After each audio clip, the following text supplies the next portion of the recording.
Hello, hello. Happy election night, Ryan Grimm. How's it going?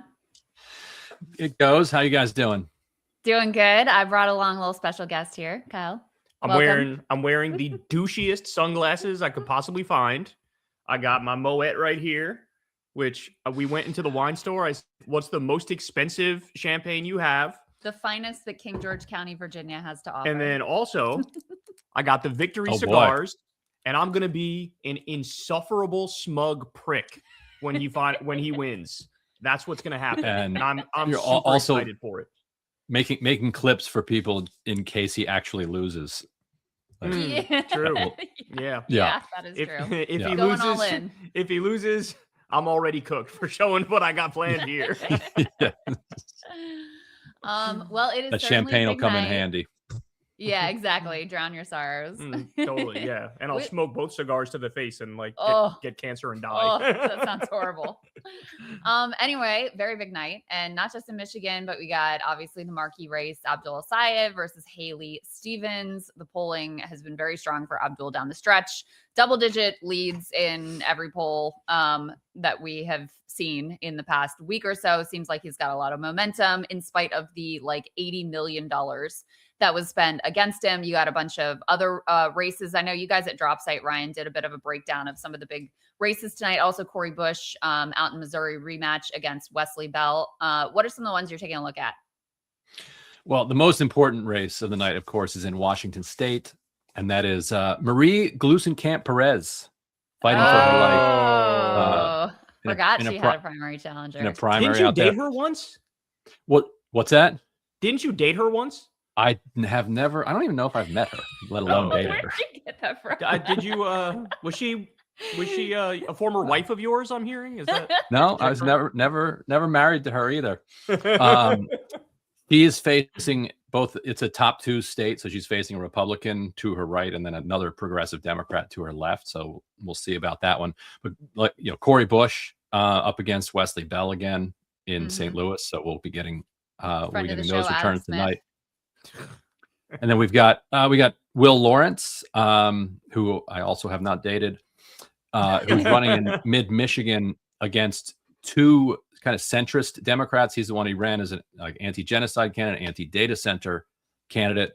The bench, that Liz Smith group, the majority Dems that's also supported Mallory McMorrow. They have a candidate in there. This guy Mazdim.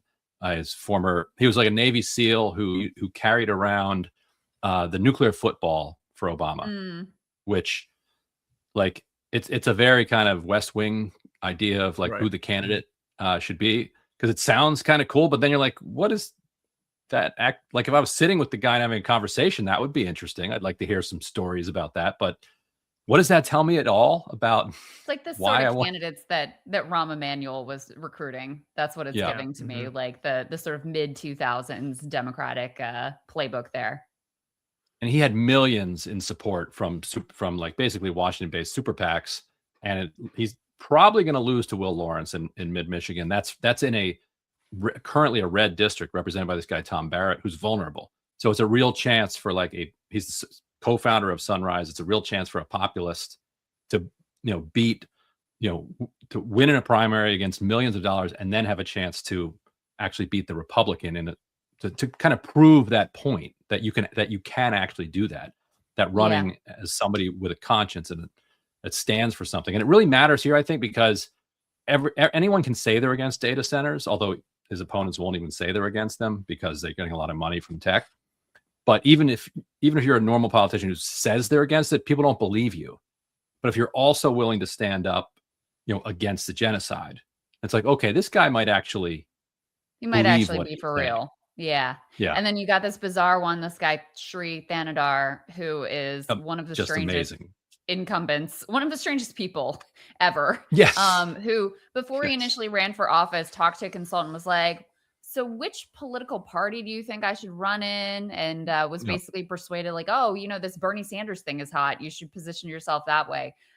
He is being challenged by Donovan McKinney, who's backed by Justice Democrats, other groups as well. Looks like he's got a really strong shot to unseat Sri. And one of the funny things there is word on the street is that his incumbent Democrats, usually they would be, adamantly opposed any sort of primary challenge, certainly one from the left. This guy's so odd. They're kind of like, if he lost, maybe it would be the worst thing in the world on this one.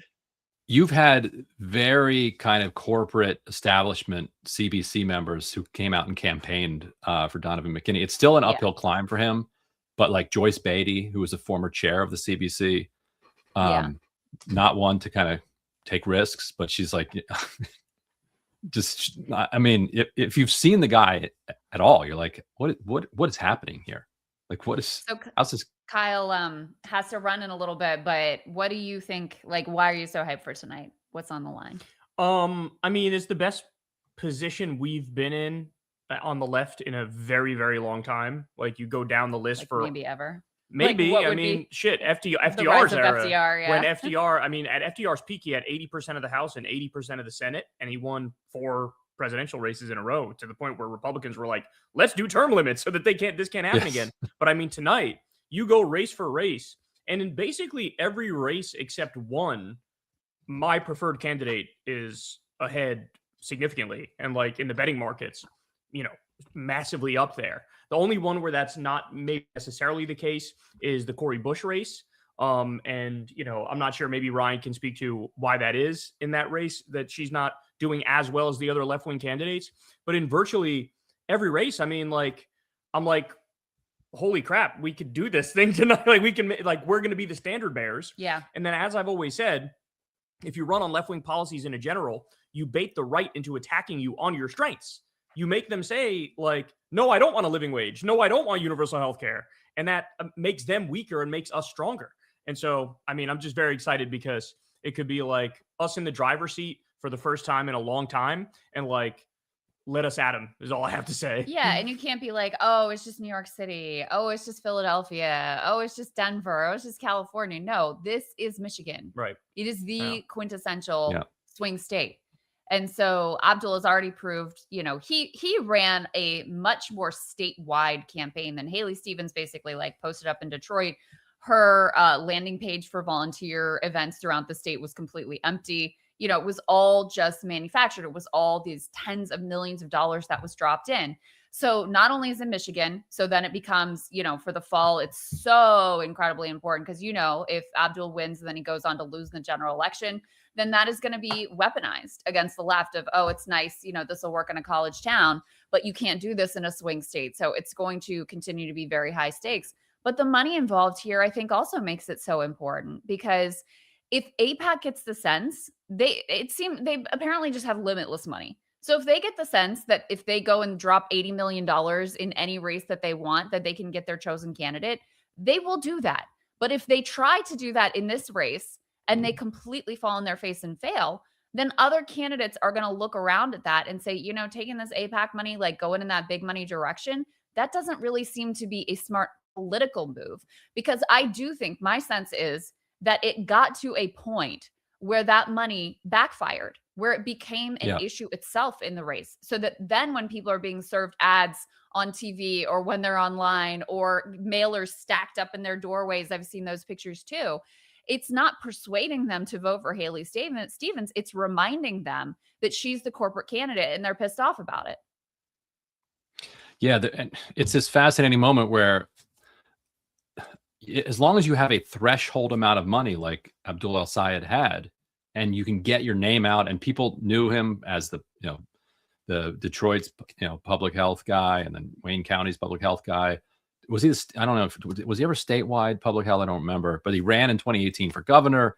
Plus, he had enough money and momentum that people knew who he was. So he's in the game. And then on top of that, I think you're right. There's some races where there's so much money spent that it literally, you see it and you're like, I don't like that person. Like that, I'm angry that I'm seeing this ad. I'm angry that these billionaires from out of the state or out of the country think that they can come in here and basically buy the seat. And so I'm angry at them. I'm angry at the ads, and I'm angry at the person that they're supporting, and I'm going to vote against them because they've made my decision for me. It's not often that happens, but it's also not often that you drop $80 million in a race. Mhm. Like the Mhm. Democratic National Committee has, I think, $15 million cash on hand. And Haley Stevens got $80 million in support against a Democrat. So it's just an ungodly amount of money. And she ran such a cynical campaign too. Like every like even all the Obama ads. I mean, even that is so pandering. Like, oh, I need to drive a score with Black voters. They love Obama, right? Let me pretend like I'm endorsed by Obama. It's actually kind of evil. Like it's plain evil because it's like fraudulent. Yeah. You know, like he didn't endorse you. Stop pretending like he endorsed you. We saw one of her supporters, like an elected official, not just some rando, come out and make just completely racist and bigoted comments about Abdul. Haley herself never came out and said anything about it. You know, the smear attacks against Abdul, framing him as some secret sexist because he criticized a Michelle Obama program in an op-ed one time. Obviously trying to play into the trope of like, oh, his name's Abdul, he's Muslim. You know how those Muslims are with women. It's just so blatant and so gross. And then on the other hand, there's no content to her campaign. Like Abdul's tagline is money out of politics, money in your pocket, Medicare for all. Very specific. He's got plans for all of them. People know what he stands for. They know what he's going to do. What is Haley Stevens going to do if she's stick it to him? We're going to stick it to him. That's what it is. I literally don't know. You know, it was leaked today, some message she put out to her her campaign team that, you know, great job and I'm so proud of you, blah, blah, blah. Not a word about like when we get to Washington, we're going to be able to do this and we're going to be able to do that. And I think that is such a big problem for centrists that no one knows what they believe in, why they want to be in office, what they're going to do. It's all just based on, well, did you hear Gretchen Whitmer endorse me? And did you see Jim Clyburn came to town and endorsed me? And did you know that Gary Peters endorsed me? But okay, who are you? Like, what is it that you want to do when you ultimately get there? It's like tax credits. That's what they run on. That's what the centrists run on. We're going to do a tax credit and we're going to stick it to them. Yeah, her whole bio was the role that she played as a Treasury staffer in the auto rescue. But the fact that Abdul al-Sayed got the UAW endorsement was probably the nail in her coffin. Like that was a dark week or two for her. But like, I don't know if they've ever lost I highly doubt the UAW has ever lost a statewide Democratic primary. Like, I don't think they have. I think I read that they hadn't. Yeah. Abdul also was responsible how are you gonna beat for them? helping. Abdul also was responsible for helping wipe out, I believe it's 300,000 people's medical debt. Which that alone, like when we had him on Crystal Kyle and Friends and he said that, I like had to pause and say, can you repeat what you just said? And he's like, yeah, we wiped out the medical debt for a ridiculously high number of people. I think it's 300,000, but people can fact check me on that. And like, that's incredible. Like, do you have to have any idea like what that does for a person, for a family? And of course, all you have to do is you buy it up for literally like pennies on the dollar. Mm-hmm. Like that's how it works. Like they'll take pennies on the dollar. And so he's another example like Zoran is of like the government can actually do good stuff. If they want to do good stuff and they fight to do the good stuff, they can do good stuff. And that's why the centrists are panicking because they pretend the opposite. It's always like, oh, we can do like tweaks around the edges, but nothing too serious, nothing too big. And then along comes Zoran, along comes somebody like Abdul, and they prove like, no, government used to be able to do things that help you. And now we're actually going to bring that back. Babe, what do you think? How many like never Abdul Democrats are we going to have? 7. It's 7 of them. Specifically. I'm serious. Like it's not going to be a thing. It's really not. I mean, it's going to be a thing like Hillary Scholten. Yes. Right. At the elected level though. Oh, at the elected level, that's where most of them are going to be. Yeah. Right. Yeah. That's where, and it's going to be like psycho Zionists and, you know, people who are taking a bunch of money from lobbyists and special interests and big money donors. And but also, among the people, among the voters, like I would say upwards of 85% to 90% of the Democratic primary voters who vote for Haley Stevens will vote for Abdul. Yeah. And among the electeds, like it's also going to be people who are psycho-Zionists, but also kind of racist. Like I think James Carville fits in that bucket, frankly, because he was on defending Graham Platner, who has the, you know, very similar views with regard to Israel. But with Abdul, he says he doesn't want to be in the party with him. Yeah. Okay, what's the difference? And Hassan too. He said the same thing about Hassan. Mm-hmm. Meanwhile, remember Carville was saying, oh, I actually think Bernie was right about a bunch of stuff after the 2024 election. So let me get this straight. Bernie says the same stuff that Abdul says and Hassan says, but you're out of the party if it's Hassan and Abdul. Gee, I wonder what the difference is between those people. Yeah. Really hard to figure out. Yeah. Last thing before you, I know, have to do your own stuff. And I think Last David, thing before I smoke this bad boy. you get prepared for your night. And David Stewart is standing by also, who is in Michigan. So we want to get him on in just a minute, but talk a little bit about how central Israel has become and why you think that it matters so much to Democratic primary voters. I think the Democratic Party is packed full of young voters. Young voters all watched on social media a live stream of a genocide where toddlers were getting blown up and innocent civilians were getting shot in the face and people were being starved to death and World Central Kitchen workers were being bombed and UN workers were being bombed. And they really felt this moment of immense despair where it was like, if you can't even tell me the truth about this, what are we doing here? What kind of Twilight Zone world are we living in where we elect people and they like have nothing to say about the fact that we're paying for the psychotic mass murder of an entire group of people? This is insane. And so, there's some younger people who decided to run and they ran on an anti-genocide message, and to say that it like clicked with all the younger voters and the Democratic voters is an understatement. Like, people like us have been waiting for this moment for so long. Give me somebody who runs for office who actually believes in the same values I believe in, and they're going to fight to make the world a better place. And like, the easiest litmus test of all should be, hey, should we pay to mass murder toddlers? No, I'm going to go with no. I think that's a bad idea. It shouldn't be a difficult test to pass.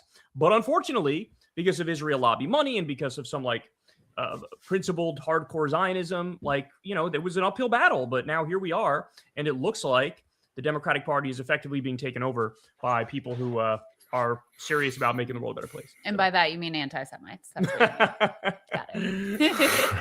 All right. Thanks, babe. Yep, I'll take off. Have fun. Bye, See you guys. later. Hi, David. Bye, David. Hi, see ya. Enjoy those cigars. I realize I look like I'm in like a hostage situation. So just as No, you're good. just to prove that I'm in Michigan, I'm drinking Kalamazoo's wonderful IPA. There it actually is. challenges Colorado's IPA. I'm gonna get in trouble for saying that, but Bell's IPA is pretty damn good. You make a good politician. When you're in the state, you tell them like Drink the state's their IPA. IPAs. That's right. You gotta This was take on not the paid for Michigan by Bell's accent, Brewery. though. Just to be To clear, I did not pander do a Michigan effectively. accent. Sorry, my bad. You gotta work that in a little bit into your routine here. David Stewart of Lever News, great to see you, sir. You're on the ground now. You interviewed Abdul before.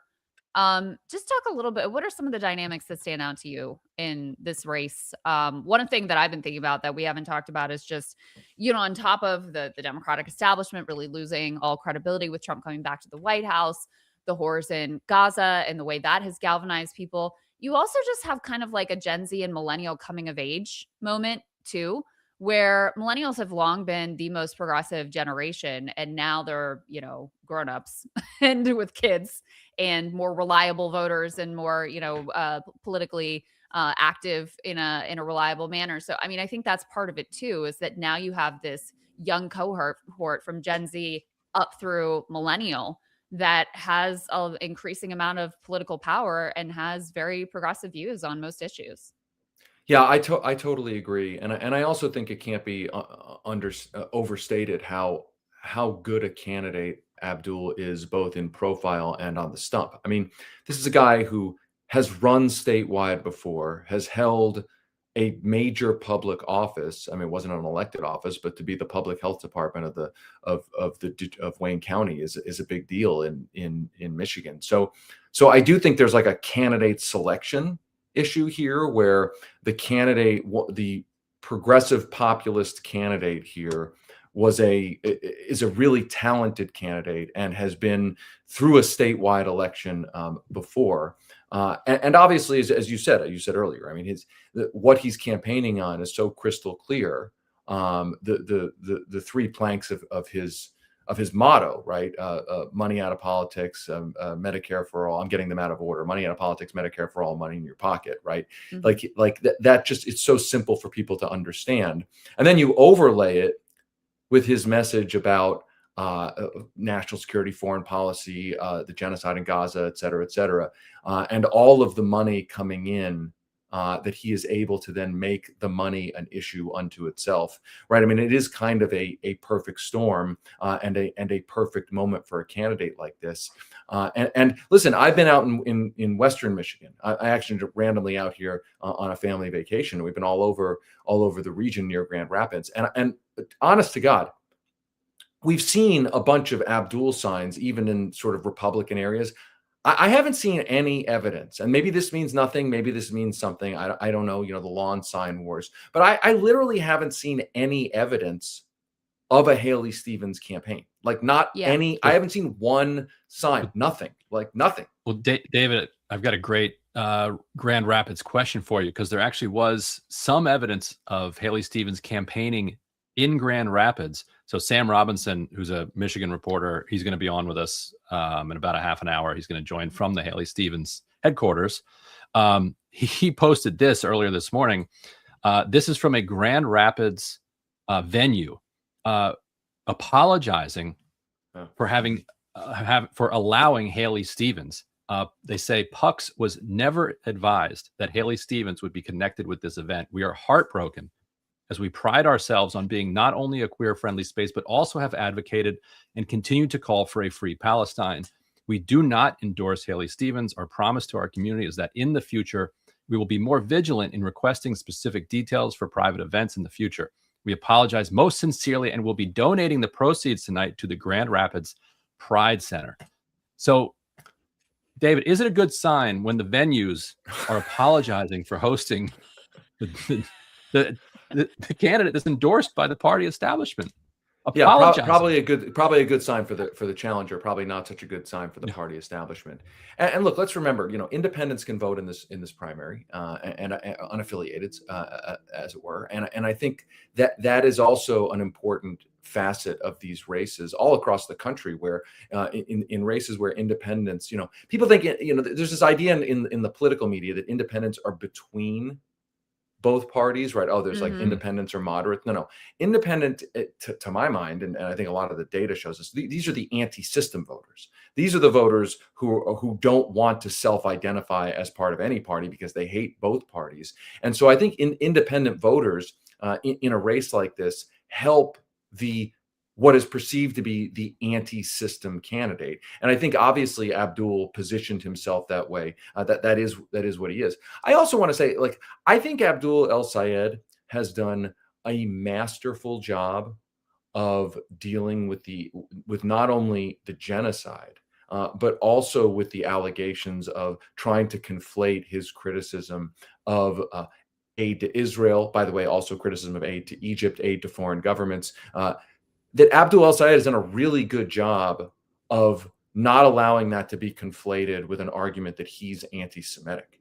I mean, I think that this has really been that's kind of an old tactic to say any criticism of Israel means that you're an anti-Semite. And if you're an Arab, a Muslim, it must further mean you're an anti-Semite. And Abdul El-Sayed has just done an incredible job of constantly pushing back on that argument in a really cogent way. I mean, this is a guy who clearly, when you talk to him, has thought a lot about this issue, right? He's not coming to this issue cold, right? And the politics of this issue, to be clear, in a state like Michigan, are not easy, right? I mean, it's clearly a moral issue, stopping the genocide and what's been going on there. But you've got a large Arab Muslim population, you've got a large Jewish population. So navigating that in a statewide election is not easy at all inside of a Democratic primary. And he has done a genuinely masterful job. I am really, really impressed with it. And that is where I think some of the comparison with Zohran Mamdani comes in, right? Because you can't get elected mayor of New York City and sort of allow the anti-Semitism, bad faith attack stick to you. And I think Zohran Mamdani did an amazing job of dealing with that. And I think Abdul has done a terrific job of dealing with that. And that's why I think if he wins, on top of surviving the AIPAC onslaught, but if he wins having navigated it as well as he's navigated it, I think it creates a path for other Democrats other populist progressive Democrats to similarly navigate this in a way that doesn't allow for the really bad faith attacks. Hey, your criticism of Israel means you're an anti-Semite. That it can sort of we can move past that. And we need to be moving past that kind of attack actually working in politics generally, and specifically inside the Democratic Party. Yeah, I think Zoran did one of the biggest favors to anyone trying to critique Israel when he got asked, do you support Israel's right to exist as a Jewish state? And he said, as a state with equal rights. Because then, well, okay, if you're a supposed liberal, how are you going to say, well, they shouldn't have equal rights? That it completely flips the issue and reveals the illiberal position that most mainstream Democrats have held. It's remarkable to think about, though, and obviously polls, by the way, just closed, so we should be starting to get some results in here. And actually, our own Logan Phillips, Race the White House, is with us to help us break down those numbers. But just before we get to that, Haley Stevens had all the ingredients that previously would have worked. She got all the endorsements. She had the Barack Obama quote. She had all the money. She had all the things that in previous cycles we would have been, tearing our hair out and saying, this is so unfair, like all this money and all this support. And why can't it, ever work out for our side? And now, because the Democratic base is just in such a different place, it's a totally different day in the party. And obviously we can all think back very recently to Haley Stevens versus Andy Levin. AIPAC wanted, and Ryan has done, both of you guys have done some of the best reporting on all these dynamics, but Andy Levin, president of his synagogue, had a critique of Israel. AIPAC found that very threatening because of his Jewish faith, actually. So they actually target him because he was Jewish, like genuinely sort of an anti-Semitic attack from them explicitly. Versus Andy Levin. Yeah. And it worked. And it worked. I don't think that same playbook, David, would work this time around. No, and I think 8 years later, or however many years later it was from that Levin primary, I think the question for AIPAC would be, how's it really worked out for you, right? Like I think the question for AIPAC is, you went in, you kind of heavy-handedly went into a primary. You could have stayed out. You went in, played in a heavy-handed way against Andy Levin, a president of a synagogue. You got what you wanted. And then years later, now here you are running back the same playbook with even more money. And you're probably, I don't know what the results are going to be, but you're probably not going to get the results you want. It doesn't look like you're going to get exactly the results you want. And so where are you really, right? But by polarizing this in the way you've tried to polarize it in such a heavy-handed way, I don't think it's really served even their agenda. I mean, I'm not being sympathetic to them. I'm saying like it didn't long term, it hasn't worked for them. Right. It's been terrible for them. And I think it's been really good if Abdul ends up winning. It will be really good to move past where where AIPAC has cynically tried to hold the conversation and hold the debate. That is why this race in particular is so potentially, if he wins, is so exciting, is to move past these paradigms that have existed honestly for 30, 40, 50 years where nobody in politics can talk about the things we're even talking about now. That's right. I pulled up, can you guys see this on the screen? This is the first votes coming in here. Grand Rapids, Sorota. Grand Rapids, right there where you're at. So look, it's 1% of votes in. It's a small amount here, so we shouldn't read too much here. But Abdul coming out ahead in this first batch, 55.4% to Haley Stevens, 39.1%. Logan, what are you looking at? Oh, right now it's a little too early even for me with 1% in. Come on, Logan. I didn't have the exact He's seen enough for Grand Rapids down right here to just be able to bring it off the cuff. But I think what we're really going to look for is if Stevens is going to need a lot of things to be surprises for her to look good, right? She's coming into this definitely as the big underdog. By the way, can we talk a little bit about for a second just Mallory McMorrow for just like 1 second here because I do think that's like a really important, now that she's been out of the race for a while.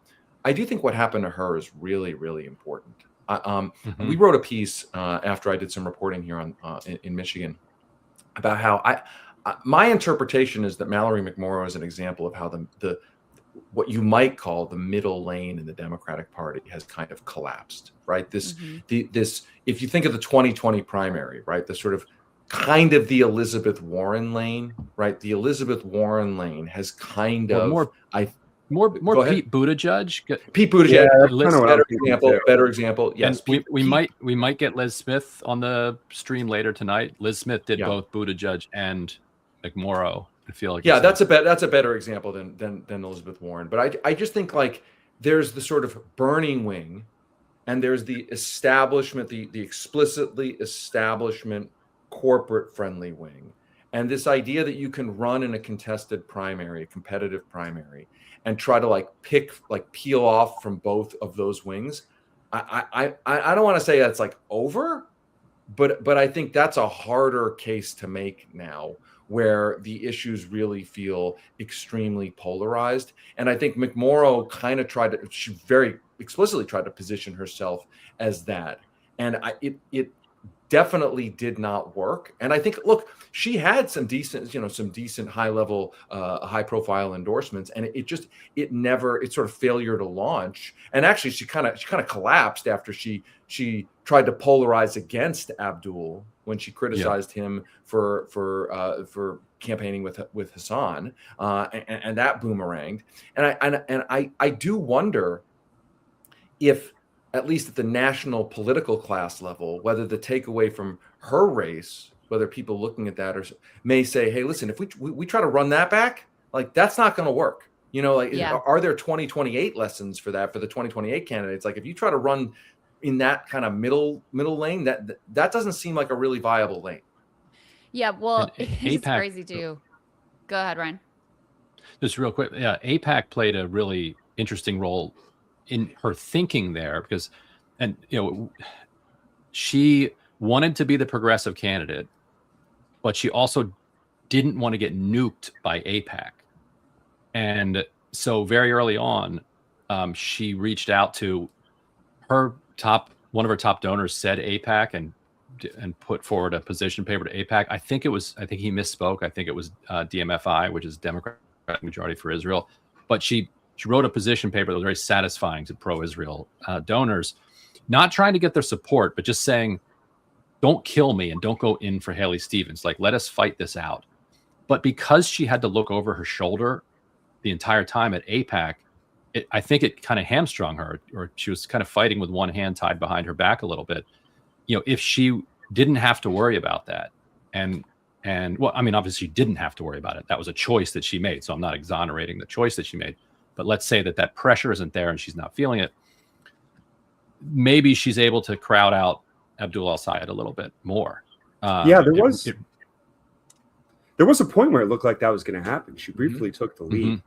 And I think that you guys are definitely onto something. I think part of this is also that Abdul El-Sayed is a really strong candidate who has run before. He learned from his last experience, and he ran an exceptional campaign. And what particularly he did a great job with is exciting his voters and showing a lot of energy and enthusiasm. So I think you're going to see some races where someone like her is going to win. But I agree with you that it's harder, because what it used to be that Democrats would do, right, is they'd say, oh, he's too left to win. She doesn't represent all the things I'm passionate about. And even, her stance in Israel might have offended them then. If we're talking 2 years ago, it's not 4 years ago, maybe. But the compromise choice probably would have been Mallory McMorrow, who comes in. It's a three-way race, and she ultimately breaks ahead as sort of like the Goldilocks candidate that you like just enough and that you think can win. But I think now Democrats want a lot more change than they used to, and so they went for the bolder candidate. And I would add, I think Mallory McMorrow, just to very quickly, I think she is a candidate who, in a ranked choice voting situation, probably does quite well, right? I think in Maine, in the gubernatorial race up there, the jockeying for the second slot ended up, I think, significantly benefiting the ultimate nominee, Hannah Pingree, who didn't win on the sort of first round. But I think the middle lane in a kind of winner-take-all primaries like we have now, I just think that is a tough lane to be in now. Yeah, the person who is pulling it off is actually James Tallarico. who uses a lot of rhetoric that has a lot of lefties very excited about. It's sort of like class-centered and talking about the billionaires. I think another Liz Smith candidate. But then you go and look at the issues and you're like, oh, he's not for Medicare for all. And he's a little squishy on like Israel and what he thinks there, et cetera. But I think the key thing there is that he didn't have a challenger to his left. He had Jasmine Crockett, who like is whatever she is, and and had taken pro-Israel money and certainly didn't position herself like clearly to his left in any way whatsoever. And so he didn't have to be pressed on those issues, didn't have to answer to a Democratic primary based on those issues. But certainly if you're thinking about 2028, Gavin Newsom or whoever is not going to have that luxury. They're going to have a range of candidates who are giving the base, or we're going to look at these election results and see where the base is and decide, I better give them what they want, because it's very clear that there's a huge divide between where the Democratic elected elites are at this point and the base of the party. It's never been more clear. And it's not something that can be sustained for a long period of time. That is really the reckoning that is happening right now as we speak. And I would say this, I am encouraged by Tallarico, at least rhetorically, in this way. I totally agree with you, Crystal. Like, I think Tallarico, by the way, I would add that Ossoff to this crew, where they have sort of the luxury, if you want to call it that, of really, really strong anti-billionaire, anti-corruption rhetoric without having to actually deal with whether they're putting that rhetoric into action. But we we have a piece on our website right now about how, if you look at what Tallarico said in the last few days, and you look at what Haley Stevens said in the last 2 days, I found it truly fascinating in that Tallarico said has this line now where he said, I'm paraphrasing here, but the corruption crisis creates the affordability crisis, right? Like, now, obviously, as an anti-corruption money and politics reporter, like, that's music to my ears, but that's what's become like kind of an Ossoff-ish line as well. And so it's linking the affordability crisis with money and politics, billionaires, oligarchy, and the corruption crisis. Haley Stevens, in the final few days of this race, kind of facing questions about all the money that was coming into the race for her, started saying that campaign finances, she called it an educated issue. It's just the idea being it's just like a good government issue. It's like sort of an abstraction. And she started making the distinction between, there's campaign finance as an educated issue, and then there's like affordability issues. So trying to de-link corruption from the affordability crisis. And I actually think that's a really important telling contrast that if you really want to understand the factional fight in the Democratic Party, genuinely, I think it's those on one side are those who are saying the corruption crisis creates the affordability crisis, and there on the other side there are sort of machine politicians, establishment politicians, who think that corruption, money and politics, corporate power over our democracy is sort of a side issue, and that actually you can create affordability and policy solutions without ever dealing with the corruption crisis. Isn't really money in politics isn't really a problem. And I think that actually kind of summarizes in a lot of ways like the factional divide inside of the Democratic Party. It's crazy to make the comment that money in politics is like some elite college educated grad school fixation. I mean, if you've talked to any working class person about their disgust with the political system, like, corruption and money in politics is going to be very high top of the list. And it's something that, living in a conservative area, that I can talk to anyone here about, and they're going to have a very similar opinion to what I have on it. So that's Crystal, a wild in your defense, if you're getting 80 million from outside groups helping your campaign, then I don't know what the problem is. Yeah. Right. Well, I actually think, I mean, there's sort of like an old fashioned, it's almost like, I mean, it's cynical, but it's almost like old fashioned. It's like the idea of like the honest graft, like the machine politician who may be corrupt, but who's at least like delivering for the neighborhood. But like corruption now, I think people don't, when people think of corruption, they're not thinking about like, you know, my local ward politician is getting some money here, but he's still delivering. It's like moneyed corruption is like super PACs are literally trying to buy the entire election, right? But I do think, like, whether it's Third Way or you know, the bench, majority Democrats, you know, all of these sort of billionaire front groups, they're trying to de-emphasize corruption's link to the affordability crisis because they are corruption, right? Like, yeah, they have to try to say that it's just a good government abstraction. And I really do think that this race in Michigan foreshadows what's coming in 2028 if Abdul El-Sayed wins, where one of the three planks is money out of politics, is corruption. Now, one other thing to say about this is that if Abdul El-Sayed wins, Ryan, I want to go back to your point, which I think was a really important point, which is we may be in like a new age where if candidates can raise threshold money, which is an important concept, right? I mean, that's not nothing, right? To get threshold money, you got to raise like real money here. But if you can get threshold money, then being outspent 3-1, 4-1, 5-1, 6-1 in this race, what, 10-1, right? If you can still hit the one that's threshold money, enough people know who you are, and you can still compete, I feel like that's a new paradigm. Zoran was able to do that because of public financing of elections in New York. Abdul was able to get threshold money, but or at least threshold name recognition and attentionally threshold because he was known as a good social media game, right?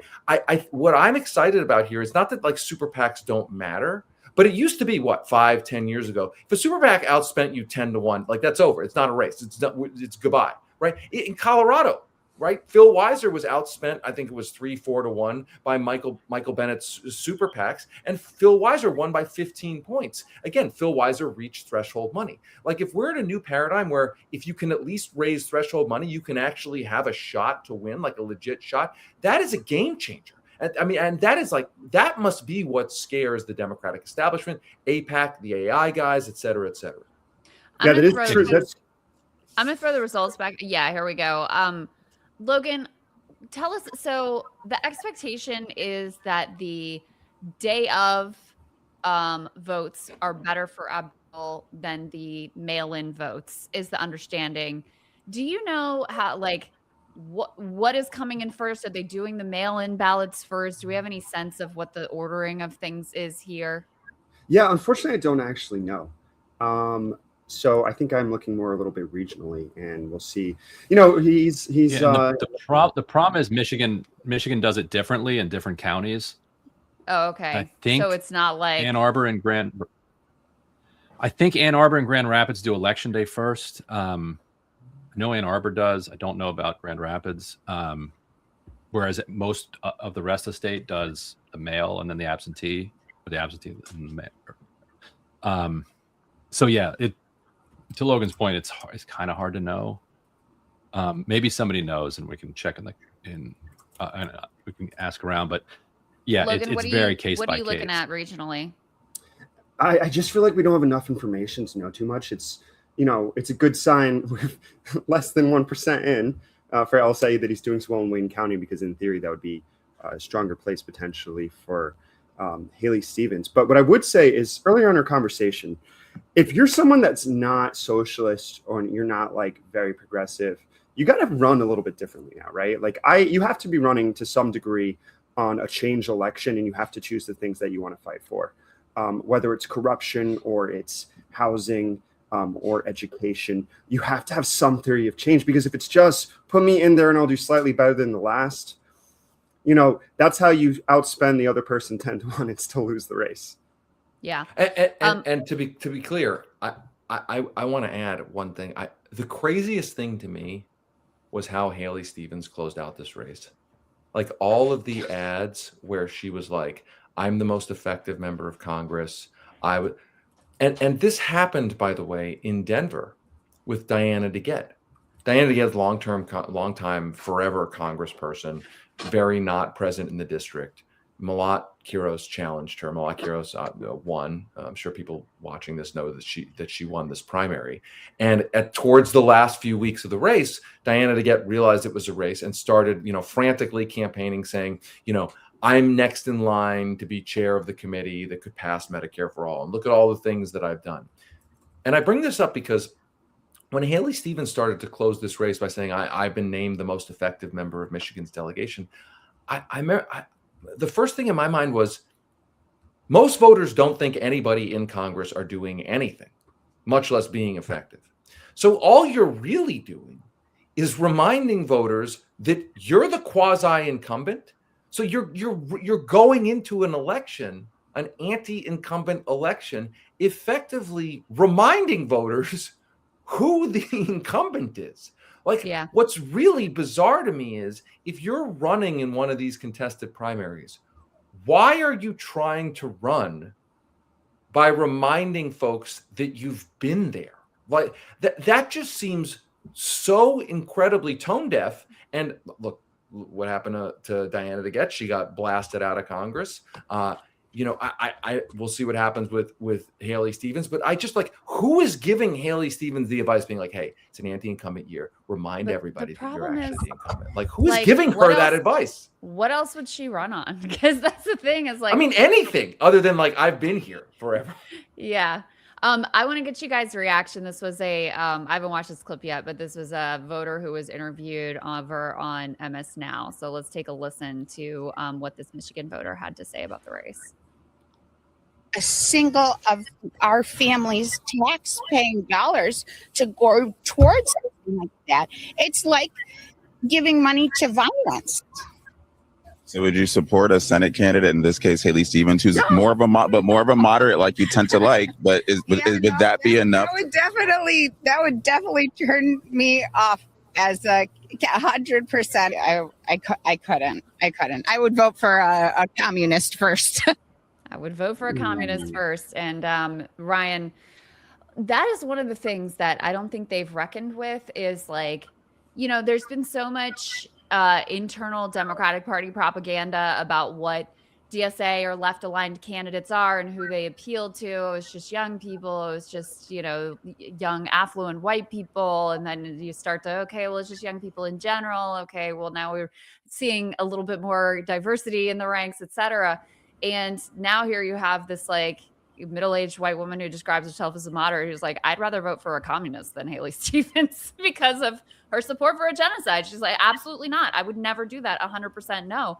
And I just don't think that it has sunk into them that the average normie, run-of-the-mill, rank-and-file Democratic voter is disgusted with what was done in Gaza and wants Medicare for all and is much more aligned with the left of the party than with the Haley Stevens of the party, which is part of why she runs on, amorphous things like, oh, I'll get things done, because her views do not align with the base of the party. The normies have really rejected them at this point. Yeah, and it's coming as prices are going up and things are becoming less affordable. So I think the things blend together in people's mind. We're using our tax money and all of our energy. It feels like, forget just the money, but just the headspace that we have put in the last couple of years to annihilating this small enclave and then going to war with Iran, which many people believe a couple things. Actually, we did a poll. 50% of Americans believe that Trump went to war in part to cover up the Epstein scandal.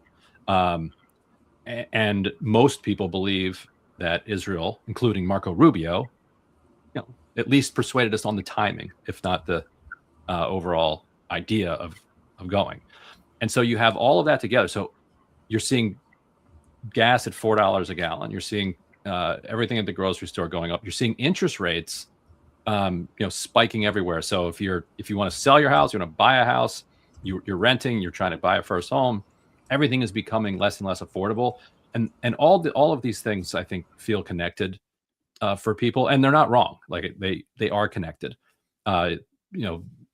Abdul al-Sayed will get made fun of, say, "Oh, you blame everything on Israel." It's not that Israel alone is responsible for all of this. But the way that we're structuring our attention and our energy and our money is related to the fact that interest rates are flying, gas is much more expensive, things are getting worse, and we're not focused on fixing them. So yes, and then of course for some people, and it looked like for that woman, it's just a moral issue. She's like, we're funding violence with our tax money. Like that's just wrong. I'd rather vote for somebody I disagree with, a communist who's not doing that, than get somebody who's more moderate on taxes. But the taxes that they do collect are going to be sent there. So I got to run right now. I have got to go because my family is calling me. But I just want to echo that and just also add that Abdul has done. He has really zeroed his message in on that. He has this line that he says over and over again. And I'm not, it's just the repetition is what being a good candidate is. Mm-hmm. And he says something to the effect of, we're spending money to fund a genocide while our schools haven't gotten the money they need for 50 years. Our schools look 50 years old, like our schools are crumbling, right? And I just think now there's like a let's game that out. Like, how much money are we spending? People have tried to parse that. The amount of money that we're giving to Israel, et cetera, is tiny compared to the Department of Education. But the point is, it's not just rhetoric. It's actually, I think, what it really does represent. Yes, it's budgetarily true. It's both budget. Yes, we are funding that, but it's also like, where is our focus?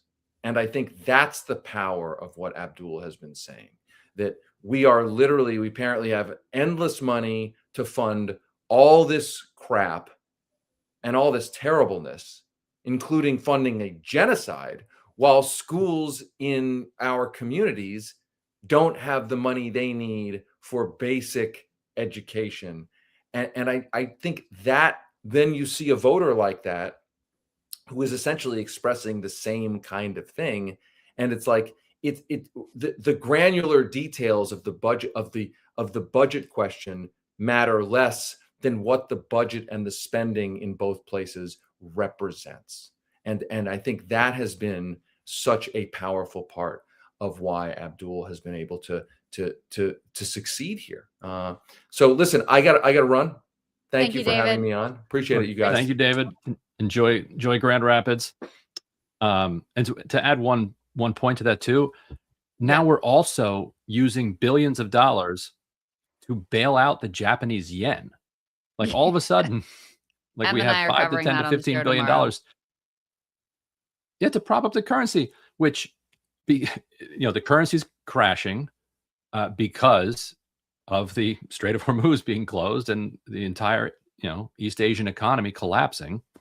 And Japan is what you've probably been researching this for that. Japan is what, the third biggest buyer of U.S. treasuries. They're definitely top 3 or top 4. And so in order to prop up their own currency, they would have to sell U.S. debt to then use their cash to then prop up their currency, which would mean interest rates for our debt would go way up. And so we come in with our own money out of our central bank, just shoveling billions of dollars to Japan. And so when fact checkers try to come at Abdul El-Sayed and say, the MOU is only $3.3 billion per year for Israel, and the education budget for the state of Michigan is blah, blah. It's like, well, right, where's our focus? And what about the $15 billion that the Fed is using to prop up the Japanese currency right now? Like that is only happening because of the war. And it is an indication of where our priorities are. And that's really his point. Yeah. And it's also an indication of how screwed we are. And I was thinking about this earlier too. Part of the issue for these centrist candidates as well is not only are they, wrong on Israel, but they're also not outspoken on Iran, which is another issue that people obviously really care a lot about. And they are bad on data centers, which is not only an issue in Democratic primaries. I mean, that really is a cross ideological issue that I think gives left candidates a real argument for why they're more electable than these more, milquetoast centrist corporate candidates who can't come out in favor of a moratorium. And guys, I don't know if you could put up Michigan's 7th results here, but Will Lawrence, who we had on the show and who really has made opposing data centers, a centerpiece of his campaign. He's got a sizable lead here. It's only 5% of the vote in, but he's about at 47% of the vote. And then his other two opponents are down at 26 and 25%. I'm sure there's going to be a lot of hand wringing if the results look like this at the end of somebody should have dropped down and endorsed somebody else so we could block this lefty from getting into office. But I have to tell you, I was so impressed with Will, Ryan, when we spoke with him. And I know Emily, who obviously has a different political valence than we do, she was as well, just because he was so grounded, so knowledgeable, so well-informed, and very smart to lean into what I think is going to be only increasingly important issue, which is the disgust people feel over data centers. And this really is a democracy issue too, because people feel like they're losing control of what happens in their own communities, and they want to say in what's going to happen going forward. Yeah, and what's really good for Will in these numbers is that they very closely match several of the polls that I heard about in the last couple of weeks that were done internally by both the Lawrence campaign, but also for super PACs that were spending against Lawrence, who I have some sources in that world that I reported on about. They were finding Mazdem down by about 20 points and Will pushing close to 50%. So the actual returns so far are matching that, which is extremely bad news for them. Bizarrely, like DMFI came in the last week and a half with a huge amount of money, even knowing what the polling was.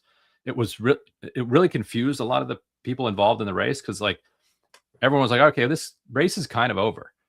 Like there's really no path to victory for Mazdem, and DMFI still came in with this huge spend down the stretch.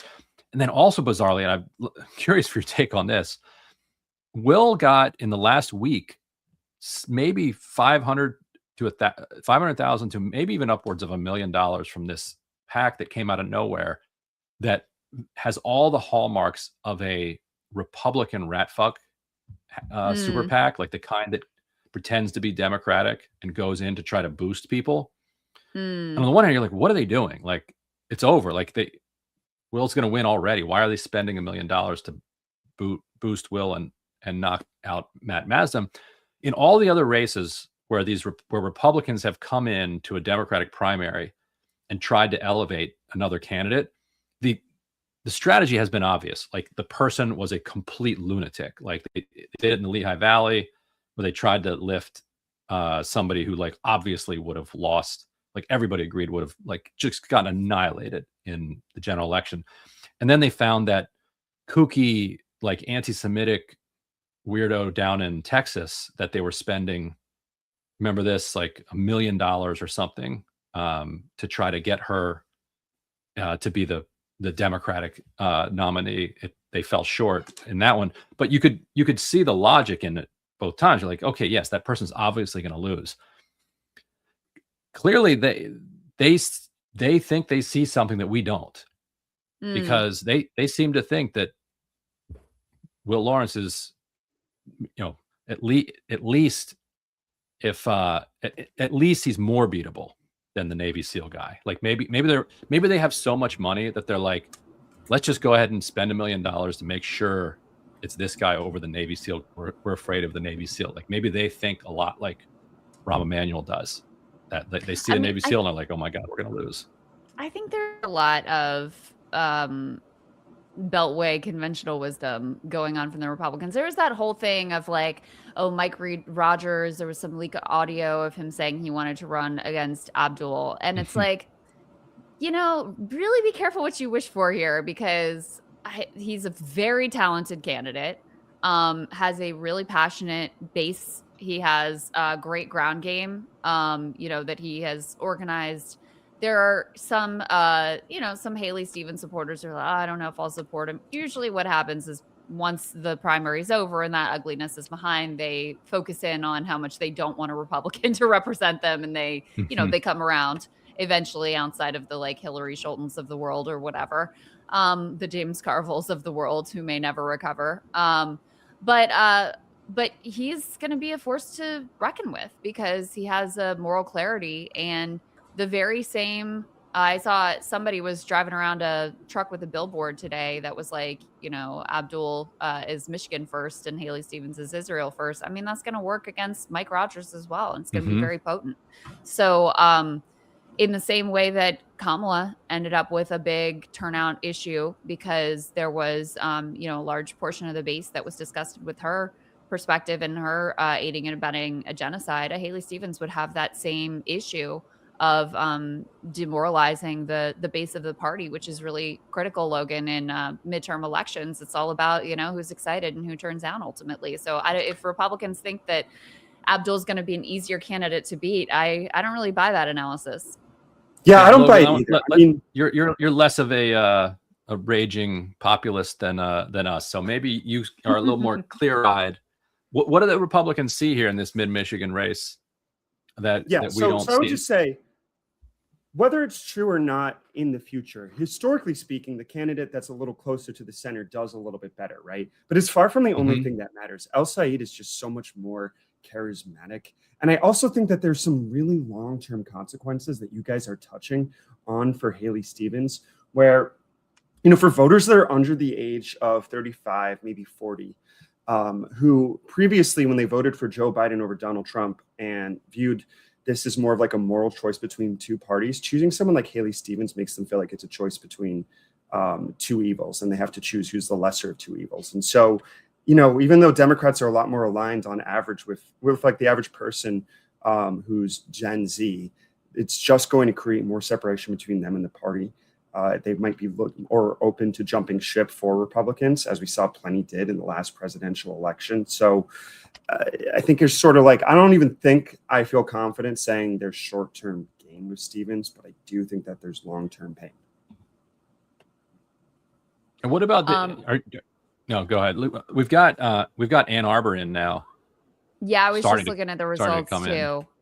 If we can put them back up on the screen. I don't know, Ryan, is that your tab that you've got shared? If you want to jump over to the Michigan Senate. But now we got 4% of vote in. There. Still a long way to go. But his lead is only widening at this point. Now he's at 62% of the vote. She's down at 34%.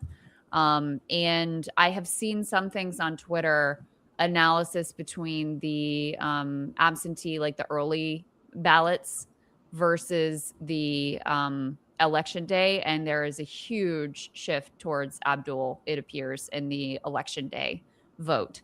So, as we get more and more of that election day in, you would expect these numbers to look really good for him. I mean, I'm not going to, there it is, changing and, increasing his lead even more. I will wait to give a more official result, but I am seeing people on Twitter who are already like, it's over, he won. So. Yeah, this couldn't look much better early on, right? Like, it's hard to know exactly what the electorate's going to look like by the end, but we have Eden County. It's a suburban county between Grand Rapids and Ann Arbor. 40%, and El Said's now winning it by 20. The number keeps growing up.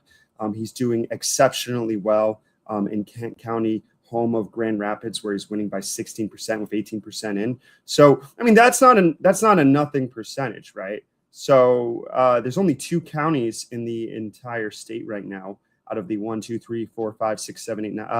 counties that we have any results in that Stevens is winning. She's winning those by 2 and by 3%. There's like 1,000 votes in the 2 combined, where you have a place like this is where pronunciation gets tough when you're in Michigan or Wisconsin. Washtenaw County, El Said is winning by 38%. I'm going to put up the Missouri race between Cori Bush and Wesley Bell rematch there, and we can talk a little bit about that one. We've got some first results in here, 16% of the vote in, Wesley Bell taking a big lead, 77% to Cori Bush, 20%. Now, you are going to have a similar dynamic here where the early vote is going to be more heavily for him. The day of vote is going to be more in favor of her. Ryan, when she first won for Congress, I remember a big comeback vote when people thought that race was over and she was able to pull it off. But this is a very large deficit that she is starting off with here with 16% of the vote in. Yeah, and you're only going to have, between 60 and 100,000 votes anyway, right, Logan, in a St. Louis district primary. So I don't see how she overcomes that. There's a lot of criticism of kind of the outside super PACs and like a lot of squad members and others who didn't get behind Cori Bush. There was always just this sense that it was almost too much of a hill for her to climb. Some of the polling that I've heard about found that for whatever reason, like the negatives on Wesley Bell just didn't really stick, and the negatives on Cori Bush like really hit hard. I also they really hammered her for missing a lot of votes. And if you're a member that's getting targeted by an outside group, especially AIPAC, by overwhelming money, and you have a weakness they can exploit, you're going to potentially be in trouble. You almost have to hold yourself to a higher standard. And I think for her, the vote on the Biden infrastructure bill, even that's less of a focal point this round, not voting for that really ended up hurting her because they still hit her with it. Did they? They're still hitting her with that. Interesting. Mm-hmm. I think because there's a lot of Democrats that want progressives, but they don't want a Tea Party that isn't voting for key legislation. And so is that all of who Cori Bush is? No, but that prism is unhelpful for her. Let me play. We got a little Van Jones analysis here that I'm curious about. Let me go ahead and pull this up, and we can see how he's feeling about the Michigan race in particular. Where did I go? There we go. Product-based voters want. Okay, Van Jones, what are the stakes here for Democrats? Look, this is the whole ball of wax.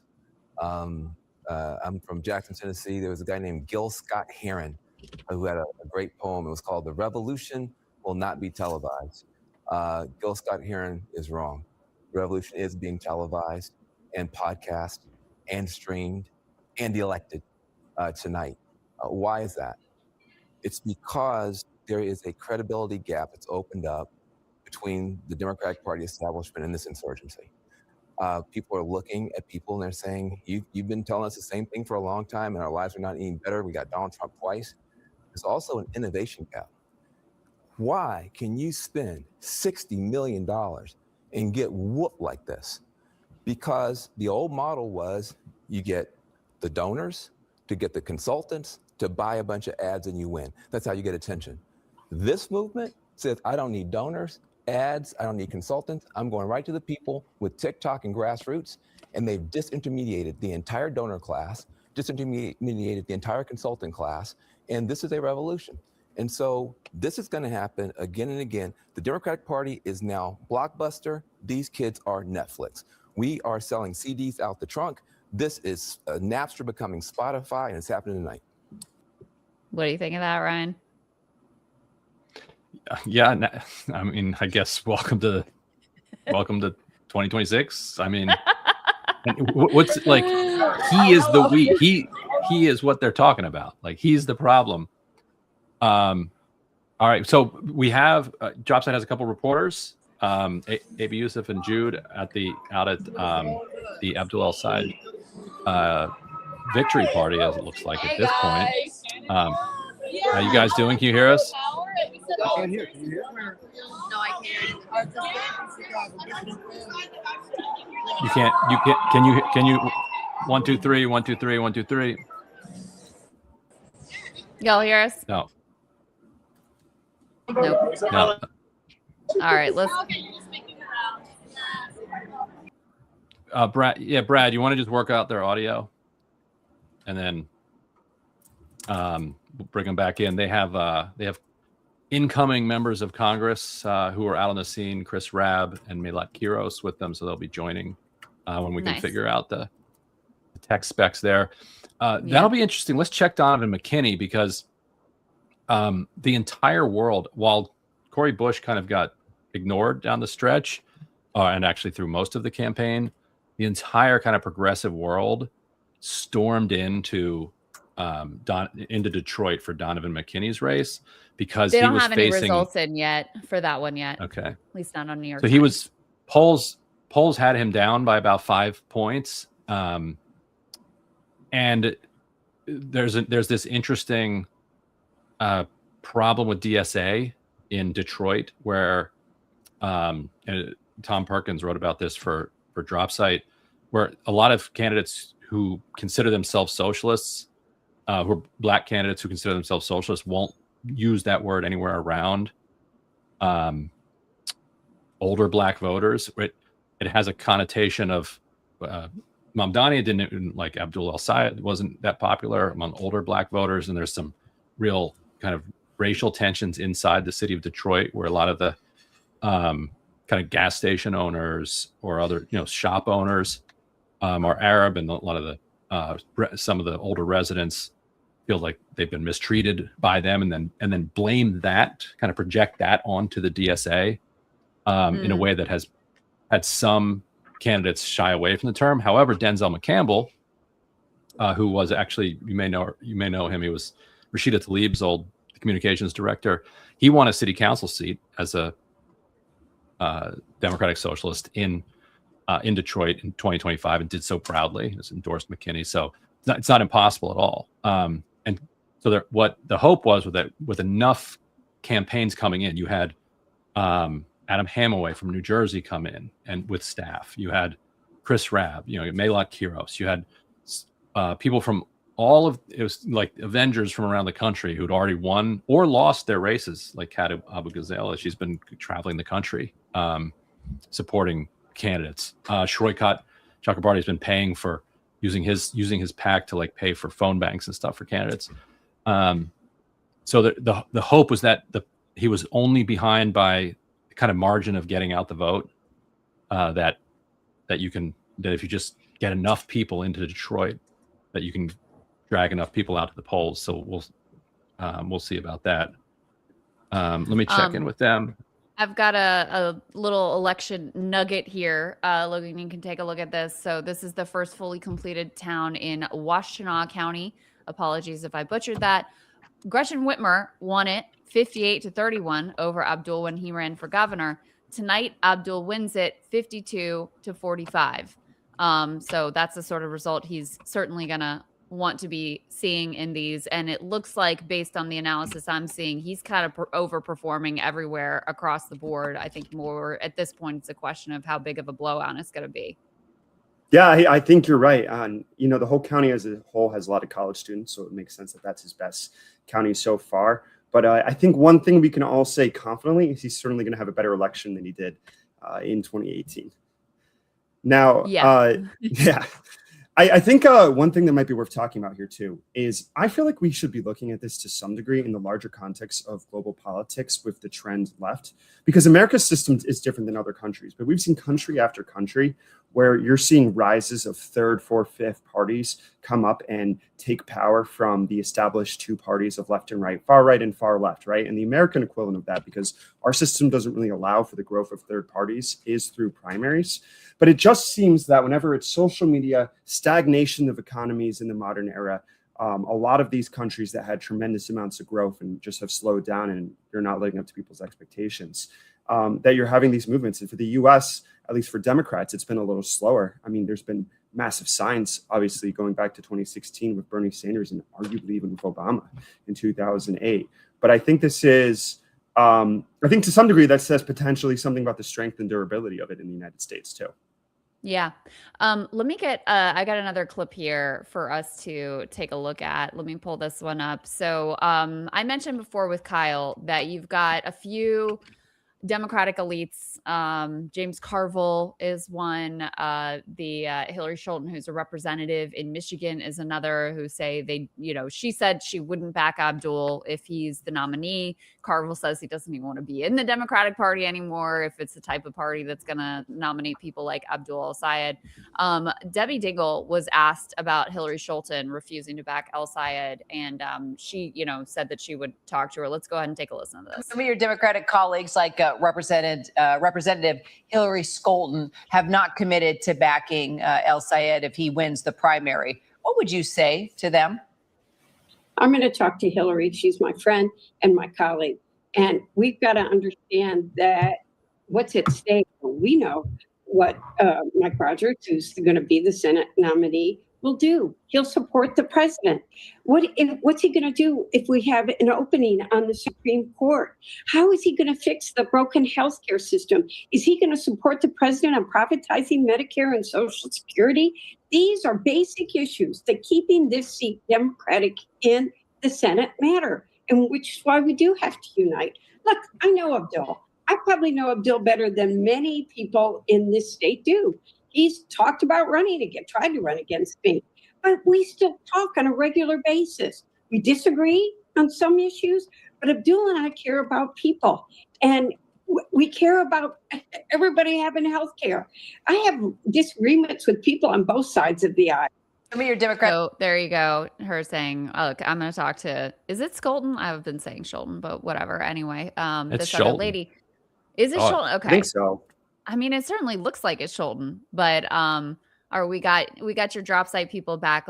Should we see if we can hear them now, Ryan? Let's try it.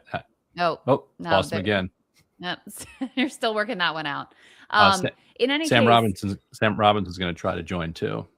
Okay, perfect. In any case, Ryan, I'm curious your view on this, because there was, the rise of Trump, and I'm not equating Abdul to Trump in any regard because I would never do that. But there was this contingent of never Trump Republicans, and there was a sense that this would represent a large faction of the Republican Party, but it didn't. It ended up representing, a large faction of sort of like people who would be in cable news green rooms, but that was really about it.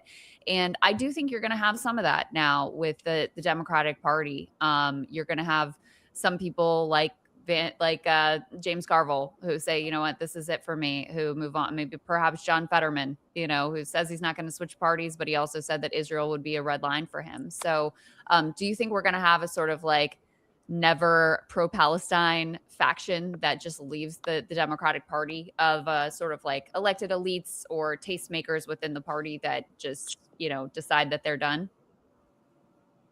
They're going to have the same problem that people on the left wing of the party had, is that there's nowhere for them to go. Like, they're going to become MAGA like that. It's a two-party country. Unfortunately, I wish it wasn't, but that's what it is. This is not Europe that has parliamentary democracies where you can kind of bounce around from different parties and narrowly join parties that, fit your exact political persuasion. This is what we are, unless we completely, rewrite our election rules. And so I think they might threaten that. And I think maybe somebody like Fetterman might do it, but he's losing either way. He'll lose as a Republican, he'll lose as a Democrat. But he could certainly throw the Senate to Republicans as a last act if he wanted to. But other than that, like a senator is a different question. The House, like, you switch parties, become a Republican. Like, Hillary Scholten's not a Republican. What is she talking about? And if she becomes one, she'll either get beaten by a Republican in the primary. Well, first she would get beaten by a Republican in the next primary, and then if she didn't, she'd get beaten by a Democrat in the general. So there's just she'll get over it. I think there's no place for that. I just think this is a temporary thing for her, and she just has to get through it, and then in a month or something, she'll get over it, is my guess. Well, we will see. We've got Sam Robinson joining us now, who joined us last week and gave us a great breakdown. He's been doing incredible reporting on the ground of both, candidates and their supporters. Where have you been today, Sam? Who have you been talking to? So I've been to, thank you guys so much for having me back. a number of polling places across the city that are sort of confirming the assumption or the narrative that elder Black folks, more wealthy white voters are going to skew for for Haley Stevens, at least in Detroit. El Sayed, is really looking like it's feeling like he's in good standing. I've talked to more than a few at my neighborhood polling place on Detroit's east side that tell me they're sick and tired of the status quo. They feel like Democrats aren't doing enough. Haley Stevens' watch party is where I am parked right outside of currently. The vibe is much different than at Abdul El-Sayed's watch party. I'm actually trying to make it to State Rep Donovan McKinney's watch party. He is, of course, running against incumbent U.S. Representative Shri Tanadar under the progressive DSA Rashida Tlaib-backed wing of Michigan's Democratic Party. That wing had a lot of momentum earlier this year at the state convention, and people are expecting it to be the same today. Let me go ahead and pull up one of the clips you've got here from the Haley watch party, and get your sense on whether this was kind of a typical sentiment for her voters. What's that, Ryan? And then it looks like we have May Lott and Chris Rabb when you've got a second.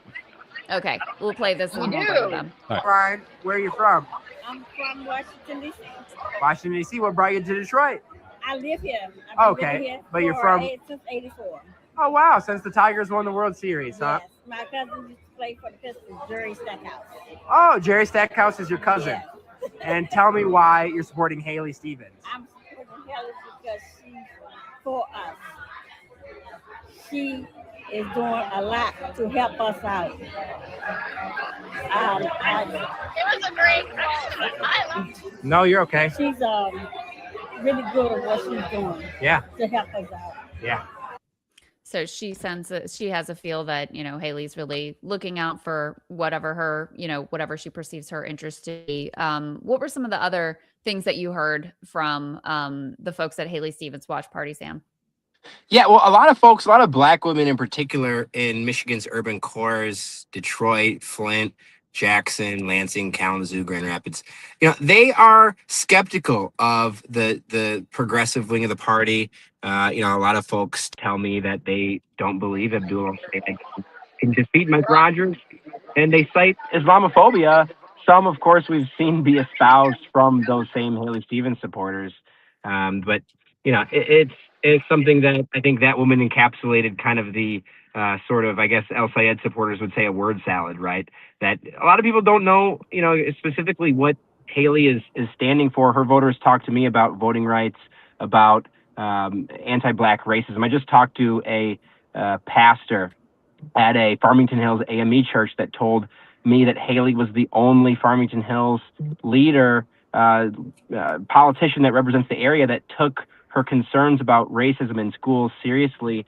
Told me about how when she called trying to get help for her Juneteenth event, Haley was there. She says Haley is on speed dial. And so Haley has done a lot of work to ingratiate herself into Detroit, Metro Detroit's Black African-American community.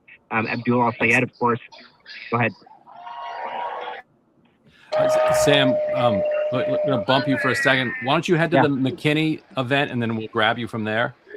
Sure. Sounds good. Does that work? Thank you, Sam. Thanks, guys. I'm going to pull up.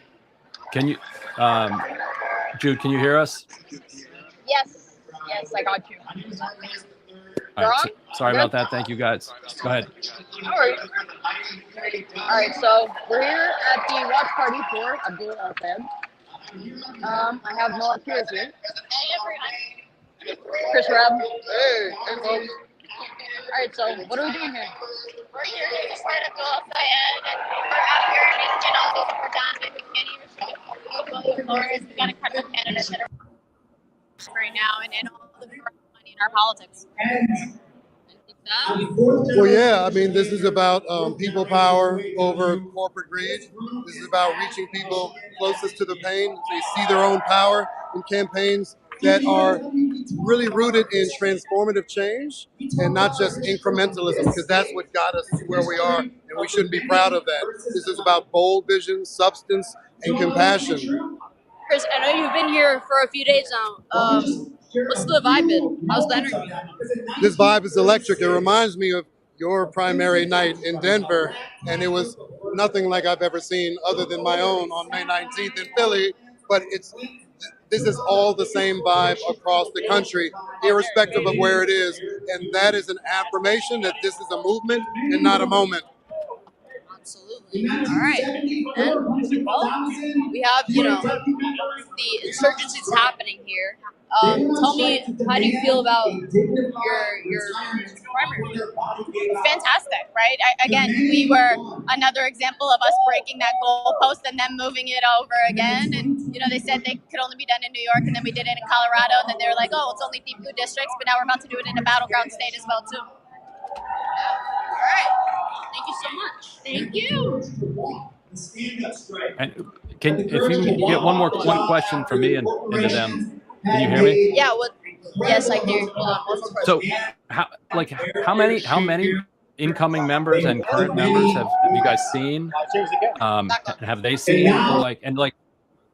Is there any organizing happening? Is there any talk about what they're going to do when they get into office? Like, is it developing in any particular direction? Is there any organizing as far as what you guys are planning to do when you get in office? What's the plan of action? Right now, we got to make sure that we got as many people coming in together as possible, because the more people we have, the more leverage that we have, and making sure that the establishment is actually learning lessons from this cycle and making sure that we're delivering real relief for working families.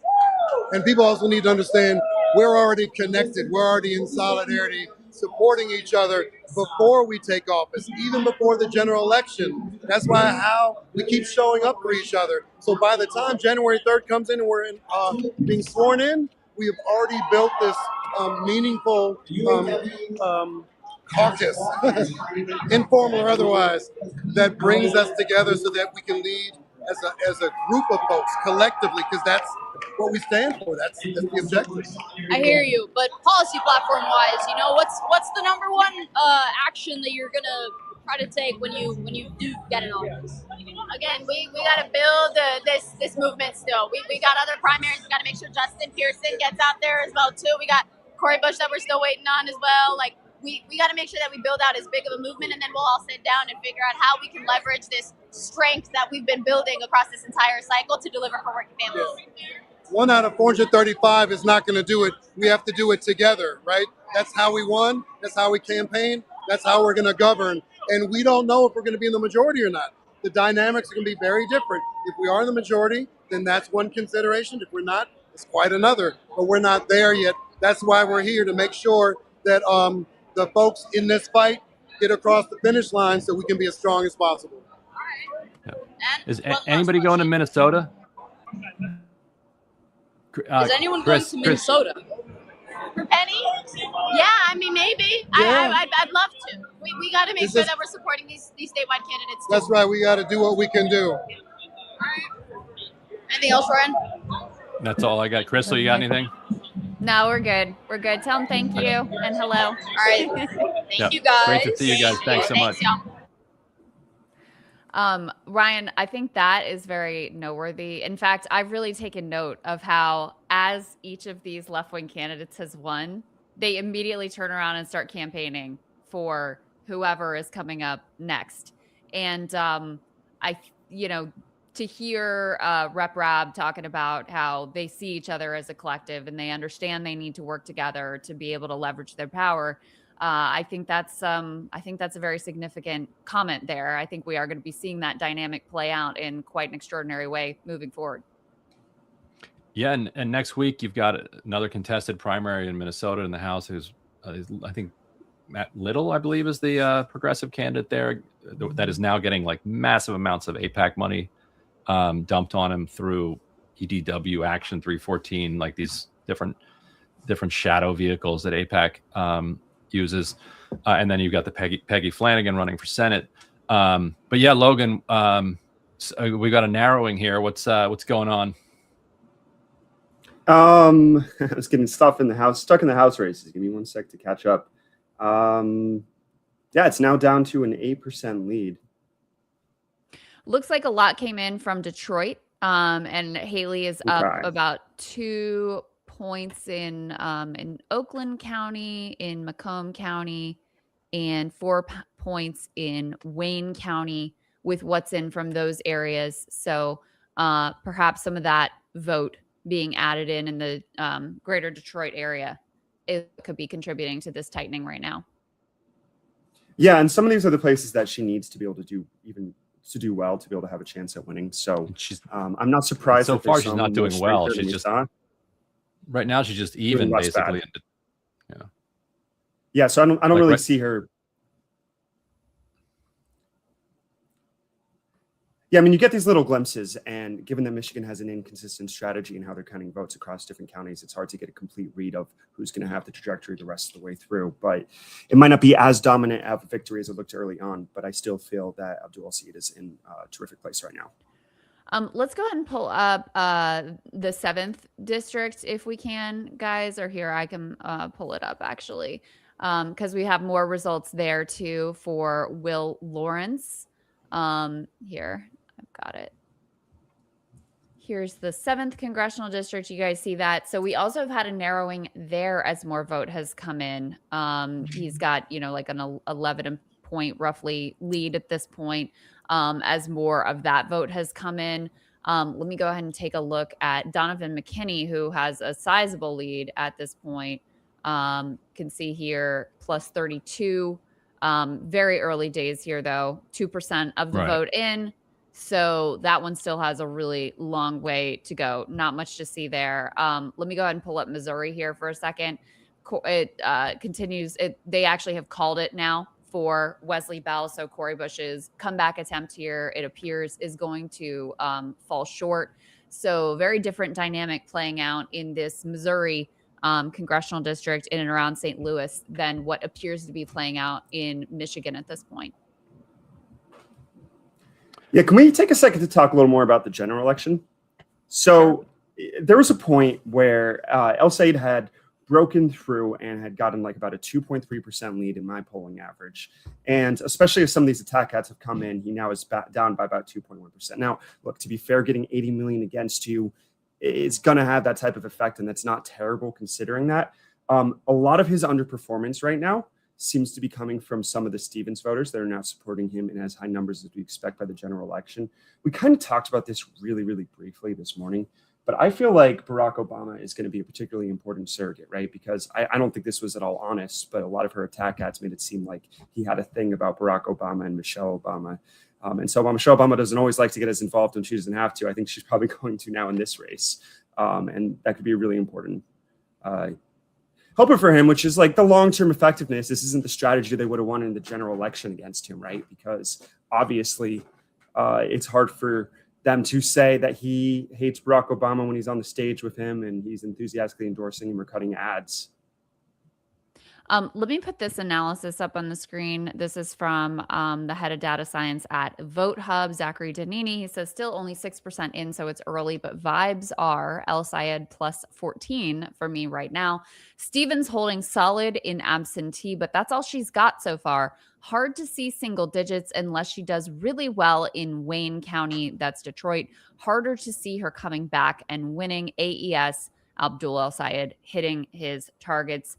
And plus 14 would be right in line with where the polling had been coming into this. So at least for that particular analyst, that's the direction that he's, at least the vibes that he's getting from where this is headed. Yes. And Logan, I sent you this drop site article. Let's see if we can check out some of these other races. I believe Ann Arbor mayor is a kind of a this is an attempt by insurgent candidates to oust an incumbent mayor. Here, let me send you this link. You can look for some of these. I'll drop it in the chat. This has a bunch of interesting races. Let me see what else we got in here. I'll just put it. Jocelyn Benson, who's the current Michigan Secretary of State, is going to be the Democratic gubernatorial nominee, and she's going to face Republican John James in November. So the governor's race appears to be set. Yeah, so no precinct has been finished yet, but right now, Robbie has a lead 59 to 41% with about 13 to 14,000 votes counted. And that's Wait, who is? Say that again. DSA. The insurgent DSA member, Youssef Rabi, is leading right now 59 to 41% with about 13,000 votes in. That's Ann Arbor mayor? That's Ann Arbor mayor, yes. That seems pretty difficult to overcome. Yeah. At that point. Let's see, who else should we check here? Rashida Tlaib, I'm sure she's doing pretty well. State Senate District 2. This is a very interesting one. Abbas Alawi was the leader, one of the leaders of the uncommitted movement. If you watched it unfold outside of the DNC, you would recognize him. He was the kind of large, like charismatic spokesperson for the movement. He's somebody I've known for a long time because he was Cori Bush's chief of staff. He also worked for Andy Levin. Actually, when Andy Levin was in Congress, he worked for Rashida Tlaib at one point, and now he's running to represent Dearborn. And believe it or not, he would be the first Arab American to serve in the state Senate, which to me is quite surprising for Michigan. So where do you see, just put that on your list to look for State Senate District 2. Yeah, there's less than 1% of votes in, but he's leading 65 to 35%. But we'll keep an eye on that one. And then State Senate District 1 this is an interesting race. This guy Justin Onwenu, people can correct me if I'm wrong. My memory here, this was a DSA guy who kind of lost his mind after October 7th and went way right, and is now getting challenged by Abe Ayash from the left in Senate District 1. Right now, 3% in. Onwenu is up 52 to 48%, so right down the middle so far. All right. And then in State Senate District 3, Ebony Taylor has Bernie Sanders' endorsement, running against Conyers. Another Conyers is the third one, it looks like. I assume that's like the Michigan congressional family. Yeah, I presume they're related. Yeah, well, it's 22.5% Taylor, Conyers at 21.4%, 3% in. Interesting. We got some others. We got some House races we can check out later when there's more of the vote share in. So I got a couple of things I can pull up here that are interesting as results are coming in. First of all, this one. The University of Michigan Ann Arbor student precinct, Abdul El-Sayed 95%, Haley Stevens 5. And I'm sure, Ryan, you've been seeing this polling of like favorability numbers for her under like voters under age 40, basically. And she's deeply negative favorability among Democrats of these younger age groups.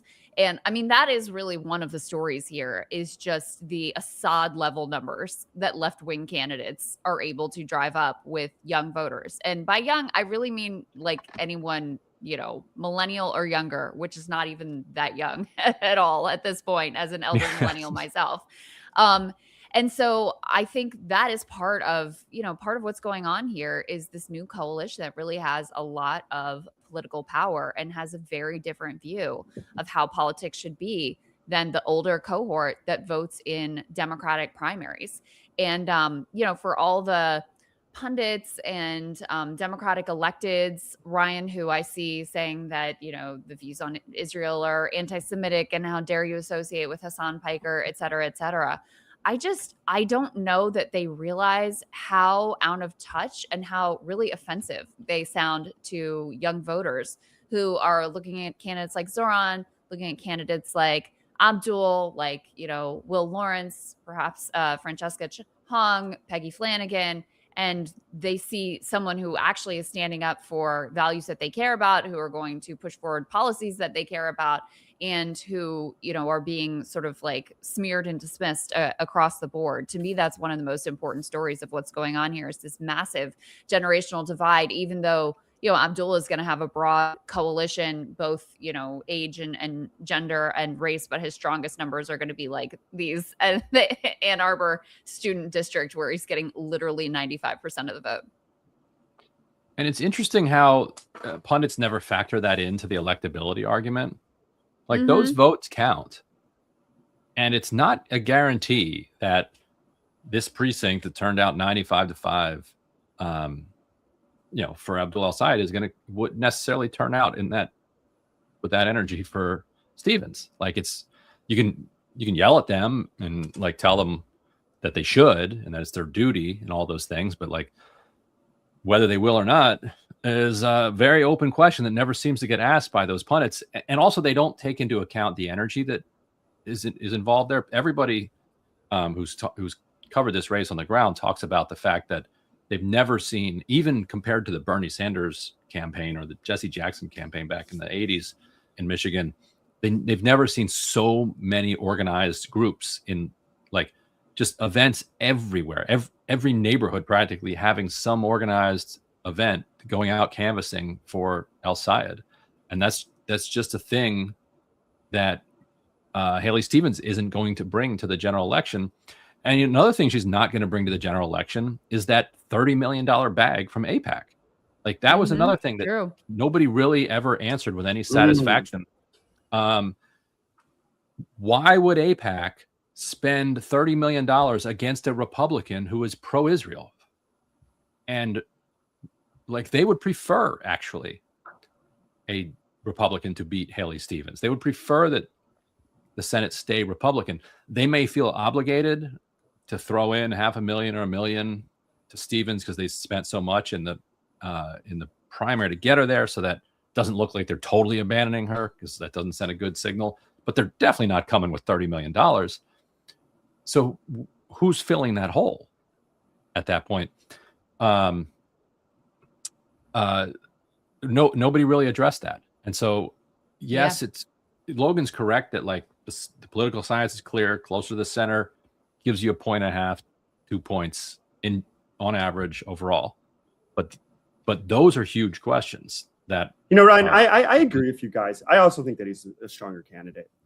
I just think she has, like, you don't want to take too much from a primary because it's a different skill set, but if she can't win with this amount of money, if he's able to mobilize this many people, it's a pretty good test of whether you can win.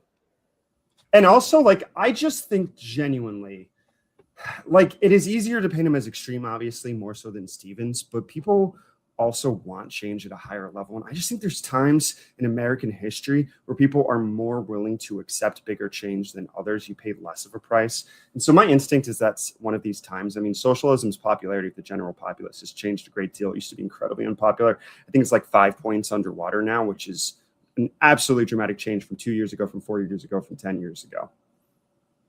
And he's not even socialist, so. I hate to cite any of the gambling websites, but I was just looking on Polymarket, and they have Will Lawrence at a 99% chance of victory. So I think that gives you a pretty good sense, even though that race has narrowed. Now he's got like a 10-point lead with 20% of the vote in. The people who are betting on this at least feel very confident in what is going to ultimately happen there. What do the gamblers think about McKinney? I'm just looking it up. 97% chance for McKinney to win. Yeah. Wow. That really surprises me. Really? Yeah. Well, he's up in the results right now. He's up by like a lot. So he's up currently with what's in 32 points, but there's still only 2% of the vote in. Right. So yeah. But they're taking their sweet time over there. Yes. And that drop is going to be very consequential for Abdul as well. I think that's why they haven't called the race yet, because there's, you know, it's a Detroit district he's running in. And so, you know, if Haley like wildly overperforms in Detroit, with what comes in, then she would still have, I guess, a shot here, which is why that, you know, they're waiting on that race to see what happens. Okay. And then one other point on that, to follow up on what Sirota was saying about, and what you were saying about the corruption. Oh, hey, look who we got here. Former Congressman Jamal Bowman. How are you, sir? Hey, You what's hear up? us? How y'all doing? Yeah, I can Doing hear good. you. Sorry about the noise. I'm on 215th Street in the Bronx. It sounds So, good, actually. We don't hear a lot of okay. noise. Hold on. There's a train going by, so it might be loud. 1 second. No worries. So we were just saying the race hasn't been called yet, but Abdul seems to be, you know, performing, doing what he needs to do. Your thoughts, Congressman, on the impact and the import of this race, why this one is so significant? Yeah, sorry it's so dark here. Let me see if I can turn on some lights. Now I'm in a lift. Ryan contacted me, you know, when I was in the street traveling in New York City. Now It's you're well lit. I mean, what's great? First of all, good to see you both. Thank you for having me on. Likewise. I mean, it's great, man. I mean, it's super exciting, and it's crazy that I have such a sense of like calm confidence right now. You know, just thinking about like where I was personally in 2024, and you know, Zoran's win last year and all the wins this year. It's like progressives got a little bit of swagger right now, and there's a little bit of calm confidence in the Abdul race and in the Donovan race and in Will's race for sure. And so if we're able to get these 3 wins in Michigan, that's incredible. And Abdul's race alone is just huge for the country. And so yeah, I'm feeling great, and I think Abdul's going to pull it out, and I think the other 2 will as well. And you were in Michigan last week, is that right? Yes. Mm-hmm. Yeah. And I know one of the big things that you've been trying to do, you know, since leaving office has been to kind of bridge the divide between the Muslim American, or more particular Arab American community and Black community here in the U.S. Like what is the divide, and what needs to happen to get there? Like, and we're going to see some more Detroit vote drop pretty soon, and you know, which speaks to what we're talking about here. Yeah, it's much less of a divide with younger Black voters, much less of a divide, just like it's less of a divide with just younger voters in general. Mm-hmm. We all, and even though I'm 50, I still consider myself pretty young, we all support progressive policies, right? Like we want Medicare for all. We want big money out of politics. We want universal childcare. We want those things. Older, more establishment Black voters want those things too. But I think there's just been such a conditioning and such habits as it relates to supporting establishment politics and believing in the sort of legacy of like the civil rights movement and civil rights politics. And I think Jim Clyburn represents that. I think Hakeem Jeffries represents that. I think there's just is more habitual in supporting the incrementalism of that versus, you know, what can sound scary and radical in some of the things, you know, I may say, or Zoran or Abdul or Cori Bush or what have you. And so, yeah, I mean, with the younger voters is going great. With the older voters, there's a lot of conversation, a lot of dialogue, a lot of listening. And then there's also bad faith actors in the Black community who are like capitalist, conservative, AIPAC aligned people who are like driving a wedge between more reasonable establishment Black voters and progressives. Like there's an active campaign against that. So my job, I believe, is to just always speak out and speak up as it relates to that and call that out when I see it. And so that's what I've been trying to do.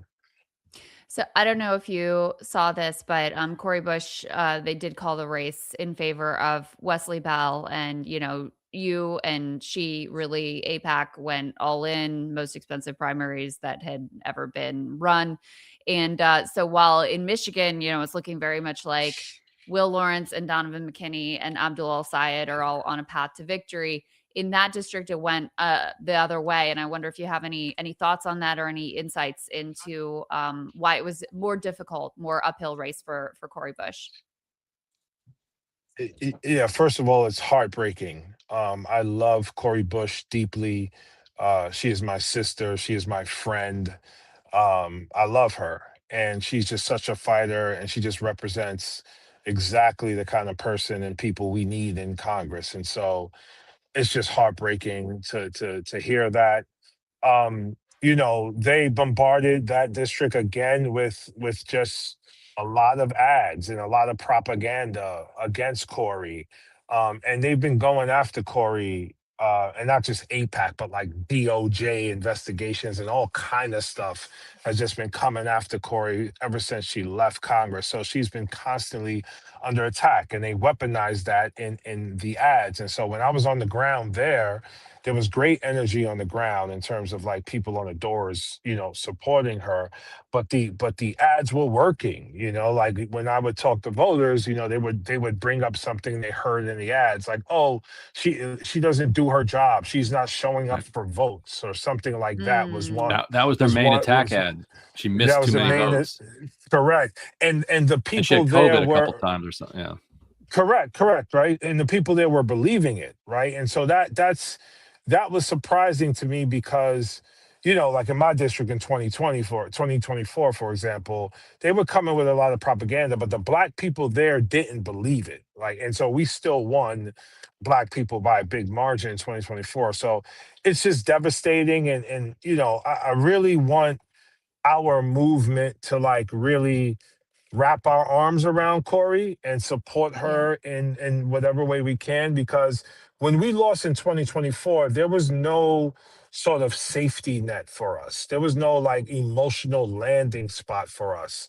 And we had to kind of rebuild ourselves kind of from the ground up. And so I just want to put that out there. I don't know what that looks like, but it's really important for us to do that because Cori's a champion. She'll always be a champion for us, and we got to continue to love on her and support her. One question, Logan, actually our data expert had, which I think is a good one, is you've been in the House, you know these people. Are they going to be looking at these primaries and changing perhaps some of the ways that we vote, that they vote? We already saw this a little bit with the Massey Amendment, where suddenly you had 100 Democrats who decided that, oh, maybe we shouldn't be sending all this aid to Israel. You think we're going to see those kind of moments from people who are putting their finger in the wind? Yes, I think we are.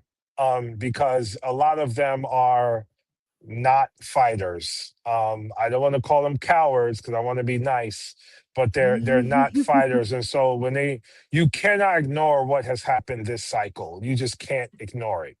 And, Justin Pearson, God willing, is going to win his primary on Thursday, and he's going to be on his way to the general. We still have Charles Booker. We still have multiple races in California. We have a race for Providence mayor in Providence, Rhode Island. And so we're not even done yet. And yeah, I mean, the people in Congress are going to, they're already probably calling Hakeem left. Like, what do we do? How do we respond to this? Give us some guidance. The DCCC is losing their shit. They have no idea how to respond to this because they've bent the knee to Citizens United and special interests and big money in politics. And so they don't even know how to run a campaign like Abdul just ran or Daria Lisa just ran or Malak Kara. They don't know how to do that. And so, yeah, they're gonna try to figure it out, but it's gonna be interesting. We're going to have Hassan Piker, your buddy, on shortly if you want to stick around, if you can, and chat with him. But before he comes on, I want to ask you a question about Will Lawrence. I don't know how closely you followed this race, but there was this fascinating moment where they pulled up a podcast that he was on in 2024 with a guy, I forget his name, Kenyatta something. Who's a Black internationalist who was making the. Oh, can you hear me? I think we might be losing him. Oh, we might have lost him. wait till he comes back. If he comes back for that one, looks like Ryan, can you hear me? Yeah, I we got you. you back. Okay, I think I know where you were going with that, but can you just repeat the question again? I think I know where you. Yeah, there was this podcast appearance where he and his kind of podcast host were telling this story. They were talking about Joe Biden going to Morehouse to talk about to give a commencement speech. And the guy was saying how ashamed he was that Morehouse was allowing its moral credibility to be used to whitewash a genocide.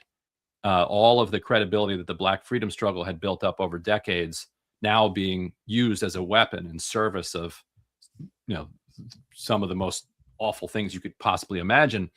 And Will was saying yes, and Will then added, it makes it very difficult for quote unquote white progressives, and that really got him in a lot of trouble. Who are trying to make a point, and then they run up against, say, Joe Biden speaking at Morehouse, like, how dare you, how dare you try to challenge this moral authority? That doesn't seem to have hurt him in the election so far. But I'm curious for your broader kind of analysis of the point that he was making and how that point can be made in a way that is like received in like a constructive way. Yeah. It's a tough thing, right? He actually started his comment with, "I shouldn't even be talking about this because this isn't my place." Yeah. I mean, it's kind of a tough thing, man. I mean, I don't know Will that well. I haven't been able to talk to him that much throughout this cycle. But when I do talk to him, and I'm sure I will, I'll tell him probably like, maybe chill and don't say something like that. You know what I'm saying? Like in that moment at that time, because it's like, it gets dicey, man, when you got white people talking about black people shit. You know what I'm saying? It just gets super dicey. Like when women talk about women shit, like I'm quiet until they ask me a question, and then I'm very careful how I answer. You know what I'm saying? Because like you just gotta know your lane a little bit. You know what I mean? But I mean, and what he was saying, like, can do more harm than good in terms of like the gaps the gaps we're trying to bridge here, right, and the divides we're trying to close. And I know that's not what he means to do. And so that my advice would be like, maybe shouldn't have done that. In terms of the Morehouse thing, I didn't realize that his comment was related to that. It's interesting because Morehouse probably in their mind, and I didn't go to Morehouse. I wasn't, polished enough to get into Morehouse. But Morehouse is, in their mind, it's like, we have an ex-president coming to give a commencement speech that like increases our status and stature and credibility. They're probably not even thinking about whitewashing a genocide, like as a university.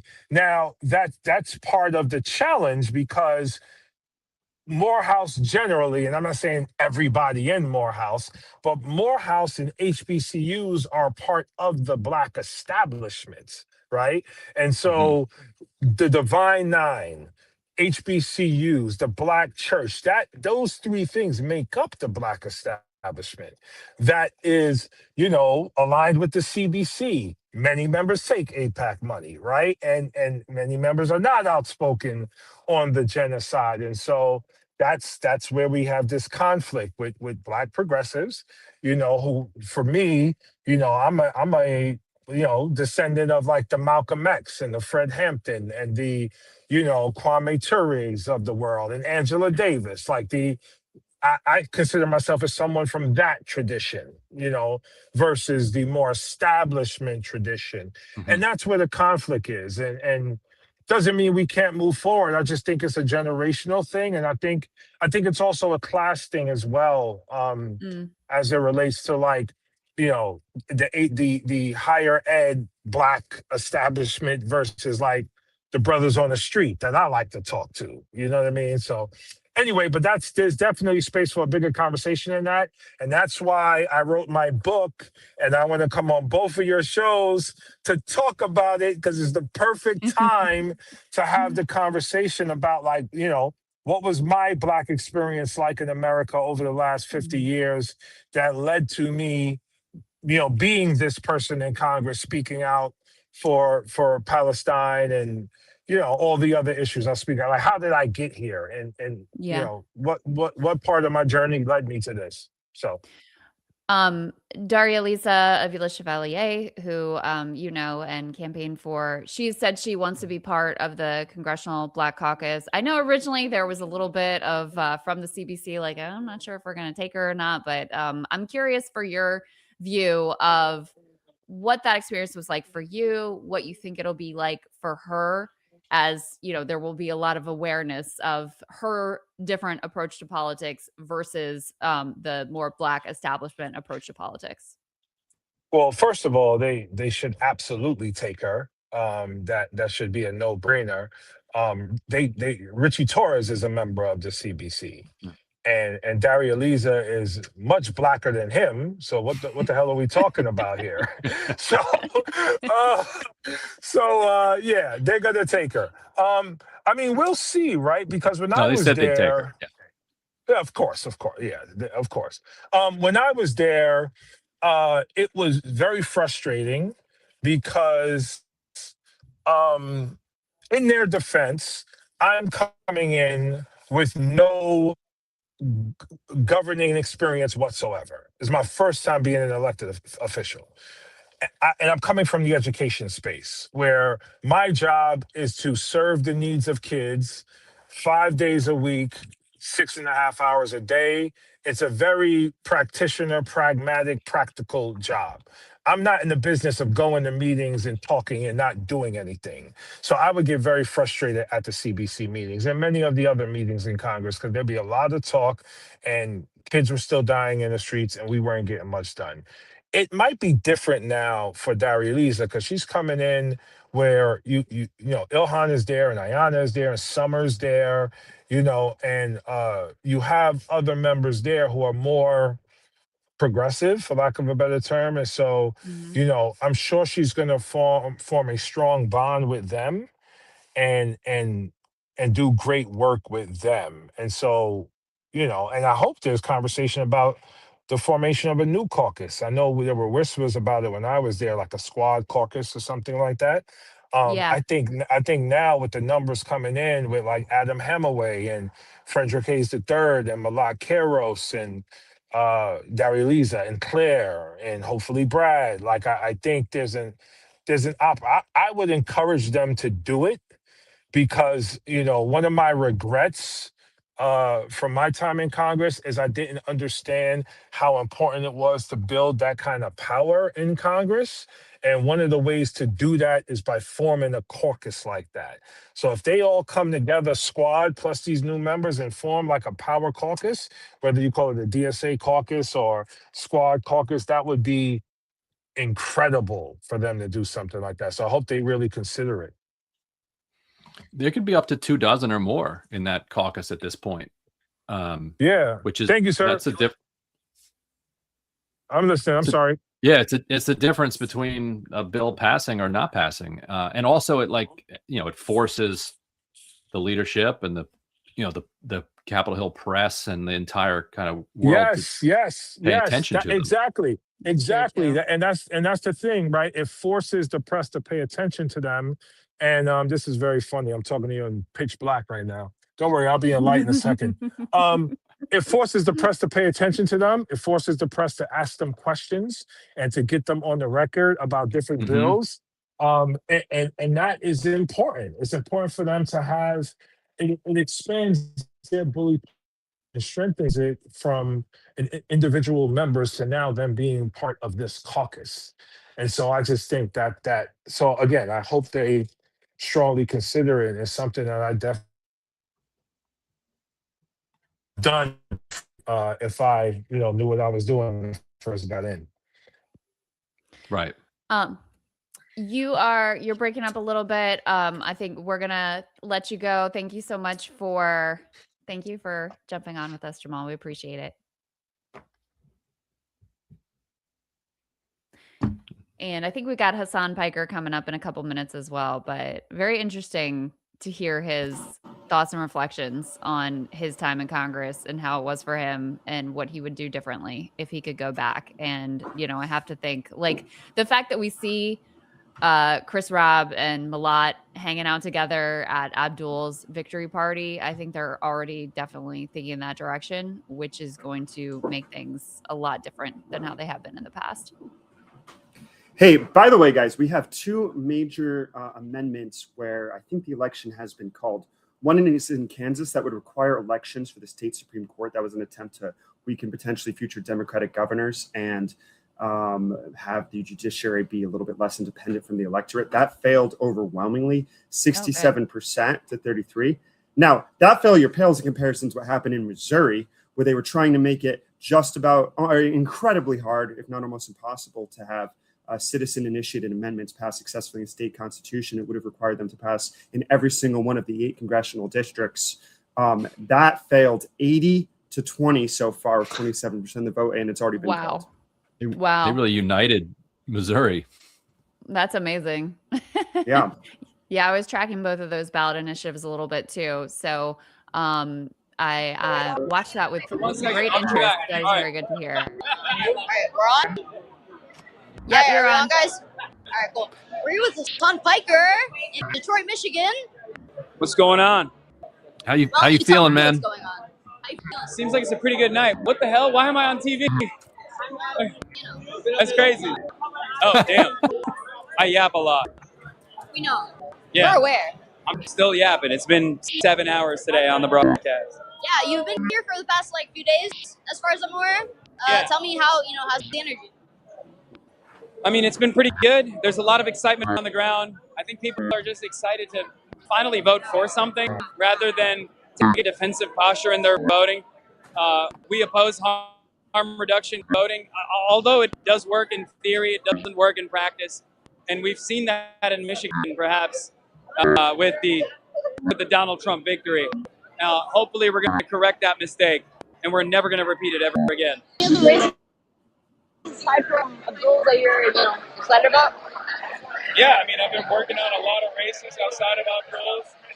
Many of them are here tonight. Many of the victories, the early victories, have compounded upon itself to build a much more robust movement across the country, and we're going to carry that victory into the general election. Yeah. All right.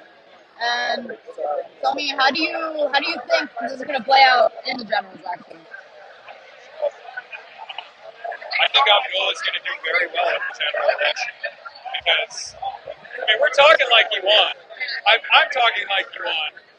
He hasn't won yet, technically, but I do suspect that he has a fairly good chance. And it's going to be the same exact thing in the general. I think people oppose Trumpism. They hate it.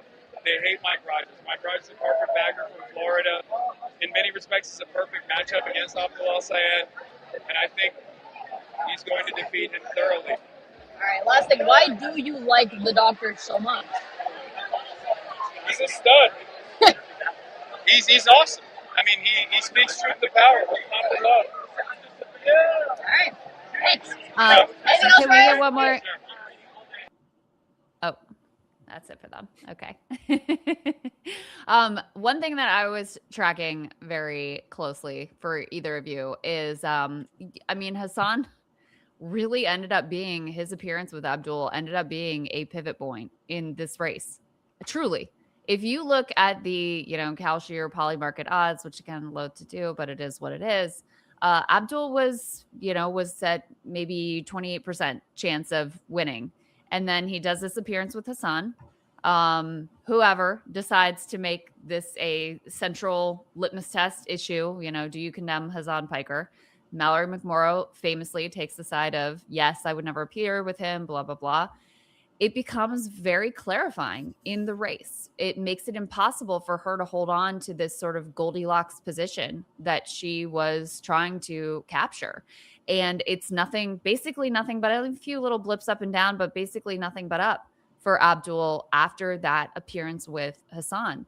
And the truly shocking thing to me is that they tried to do the same thing in the Zoran race with Andrew Cuomo, and it didn't work there, and it backfired there too. So they decided to make what is probably Haley Stevens and ultimately Mallory McMorrow's worst issue for them, where they're the furthest apart from the Democratic base. They decided to highlight that and make it a litmus test issue.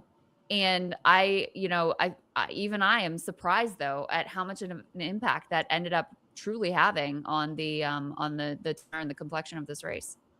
Yeah, I don't think it worked for two reasons, right?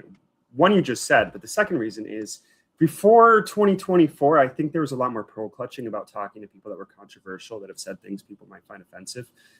That's kind of gone now because a lot of people think that's part of the reason why Democrats lost, is that they need to be a lot more comfortable talking to everyone, and you can't just talk to conventional media figures and be able to win.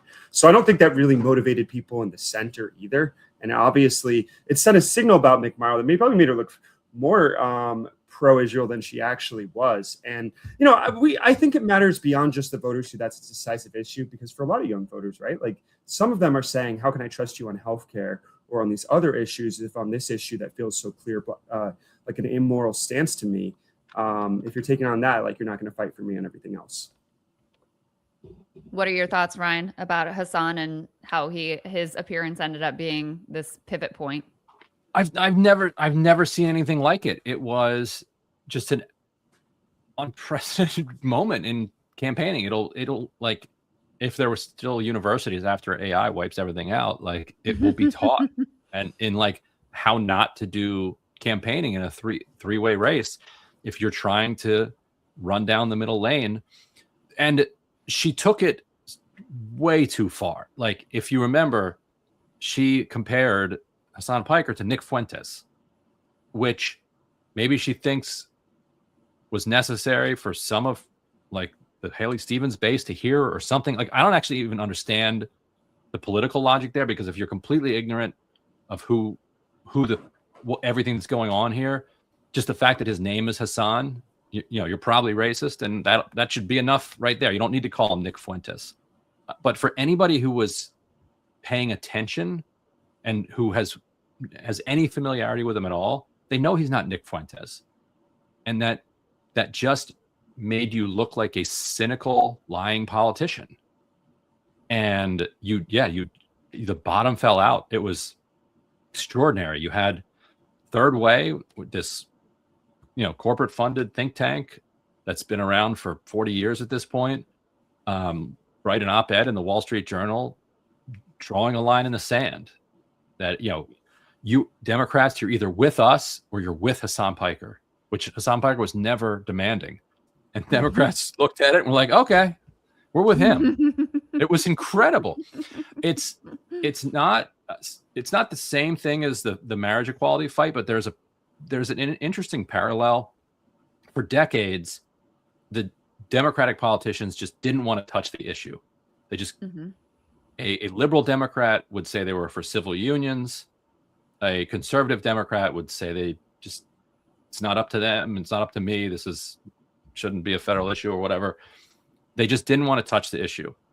And then in 2004, Karl Rove deliberately polarized the question to try to make Democrats look extreme and to try to drive out.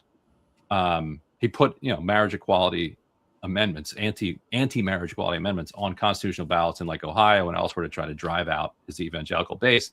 That polarized the issue, and it forced Democrats to take a stand on the question. And the Democratic base is fundamentally like an ethical and a moral people. If you put a civil rights question in front of them, like they're going to polarize around supporting the civil rights issue. And there's a lot going on when it comes to Israel-Palestine that is different. But one thing that is similar is that the party wanted to just not talk about it. Say, I support Israel. Israel has a right to exist. I support Israel. I support blah, blah, blah. Like just say the lines and then move on.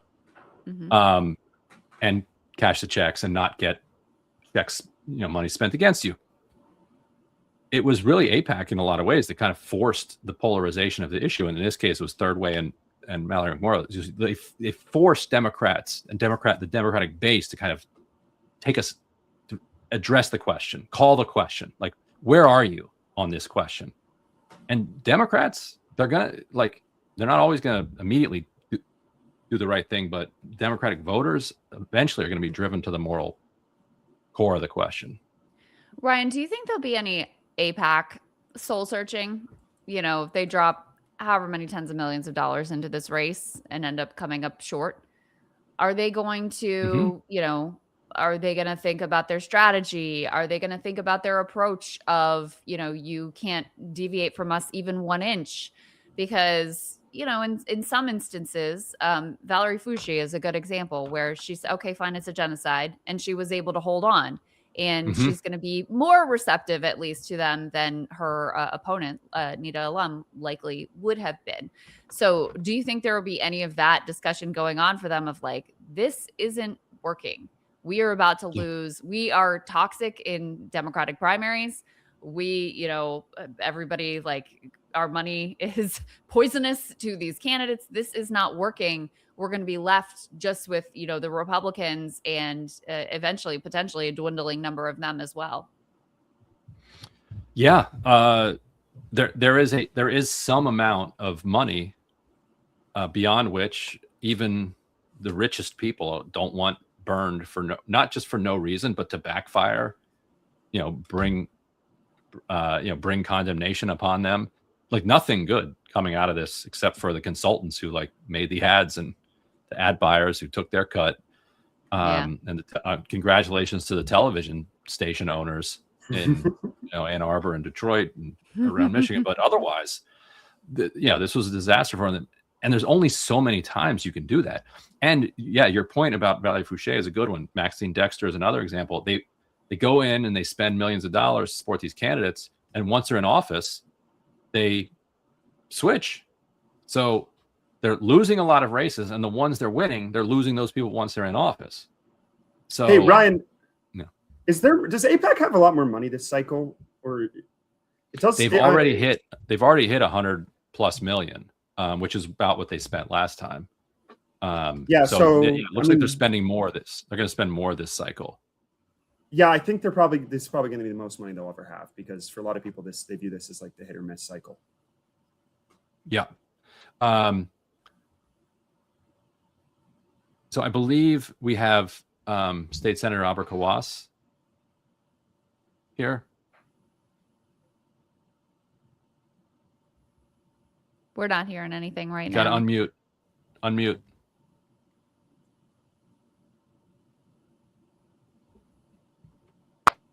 Can you hear me now? Oh, there we go. Yeah. Yep, we got you now.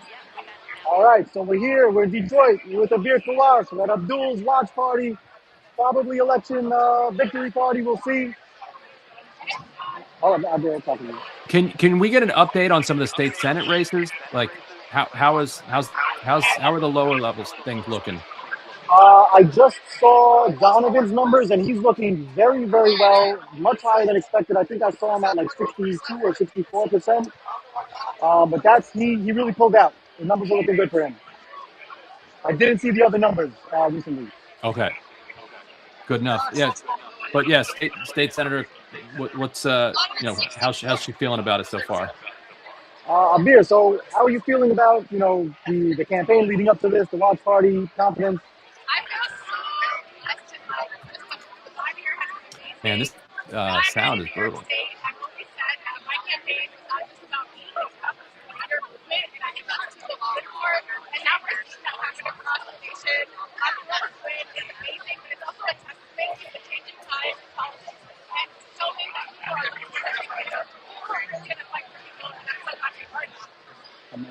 Can you guys hear me still? Not really. You want to come back to us later if you can find a place that's now? A little bit. Can you hear me? Yeah. It's a little rough. That's the state senator who represents Sunnyside and like Queens. In other words, what you're seeing here is not just incoming members of Congress, but you've got DSA state senators from New York going out to Michigan, really making, really treating this as a serious national operation, which it is. Like, this is we're talking about federal office here.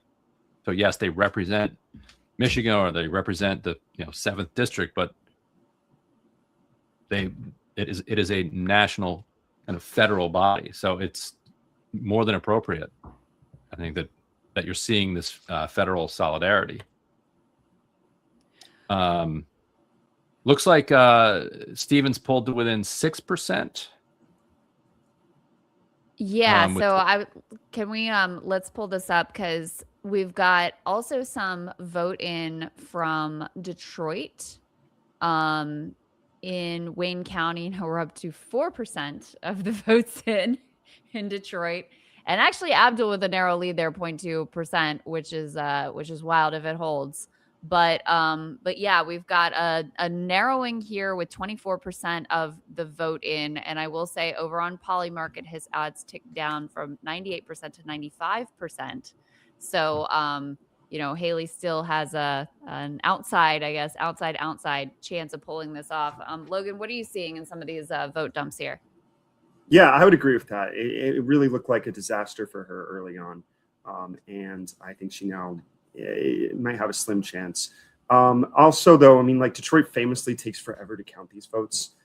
This is part of the reason why Michigan took forever, along with Pennsylvania and others in 2020, to be able to call. So you're going to have to be patient on that part of the state. I'm taking a look over at Will Lawrence's district. That one has really narrowed. Now he's up by 6 points on his nearest competitor. That's with a third of the vote in. So that one is a lot tighter than it was previously. Go ahead. No, his campaign is still pretty confident about what's remaining out there. What's out there? But yeah, it's tightening up. Interestingly, the Navy SEAL is down in 3rd place now, behind Bridget Brink, who also had millions of dollars, behind her. Yeah, what's her story? I've forgotten. Oh, she's the ambassador to the Ukraine. Yeah, I got a story. Oh, okay, they're perfect. Yeah, where do they've got all the perfect candidates? Yeah, I mean, that's a stacked primary. She famously testified back during the first impeachment, and showed herself really well to the American people, and so that's part of why this race is going to be a little tougher. And a lot of folks were saying, okay, one of those two should have dropped out and endorsed the other. Well, I mean, like, you can see why they didn't, because one right now is at 31.6 and the other one's at 30.8. They were basically neck and neck the entire time. So kind of hard to there was nobody who was really pulling away. This was Will's only path to victory, really, was the hope that both of these candidates would stay, and that he would stay potent enough, and that they would each stay, viable, so that they wouldn't drop out, and that he'd, be able to edge them both out. So, it's a very tricky obstacle course to run from the beginning. But so far they have. But it's also amazing to think about two, like, made in a lab candidates for Democrats, a Navy SEAL who carried Obama's nuclear football, and the Ukraine ambassador stood up to Trump. Yeah, they're almost too good. Will Lawrence beating them both, right? Yeah, who's never run for office before, and just kind of coming out of nowhere and making his case. We haven't talked that much about the the data center angle, which I just think in the general election is going to be even more of an important issue for Will and for other candidates as well, and a real differentiator from their Republican opponents in most regards. Well, there's something interesting happening in Kansas. Most people thought that Ethan Corson, who was the more moderate candidate for the governor primary and endorsed by Laura Kelly, was most likely to win. But State Senator Cindy Holscher is currently up 47.5 to 40.5 for 58%. And now the reason I bring this up is because Cindy Holscher has called for a moratorium on data centers and put that front and center in her campaign. So whether she wins or not, we don't ultimately know yet. But her surprising potency is kind of another win for the strength of that movement. Let me give you a little bit of analysis here again from Zachary Danini on the Abdul Stevens race.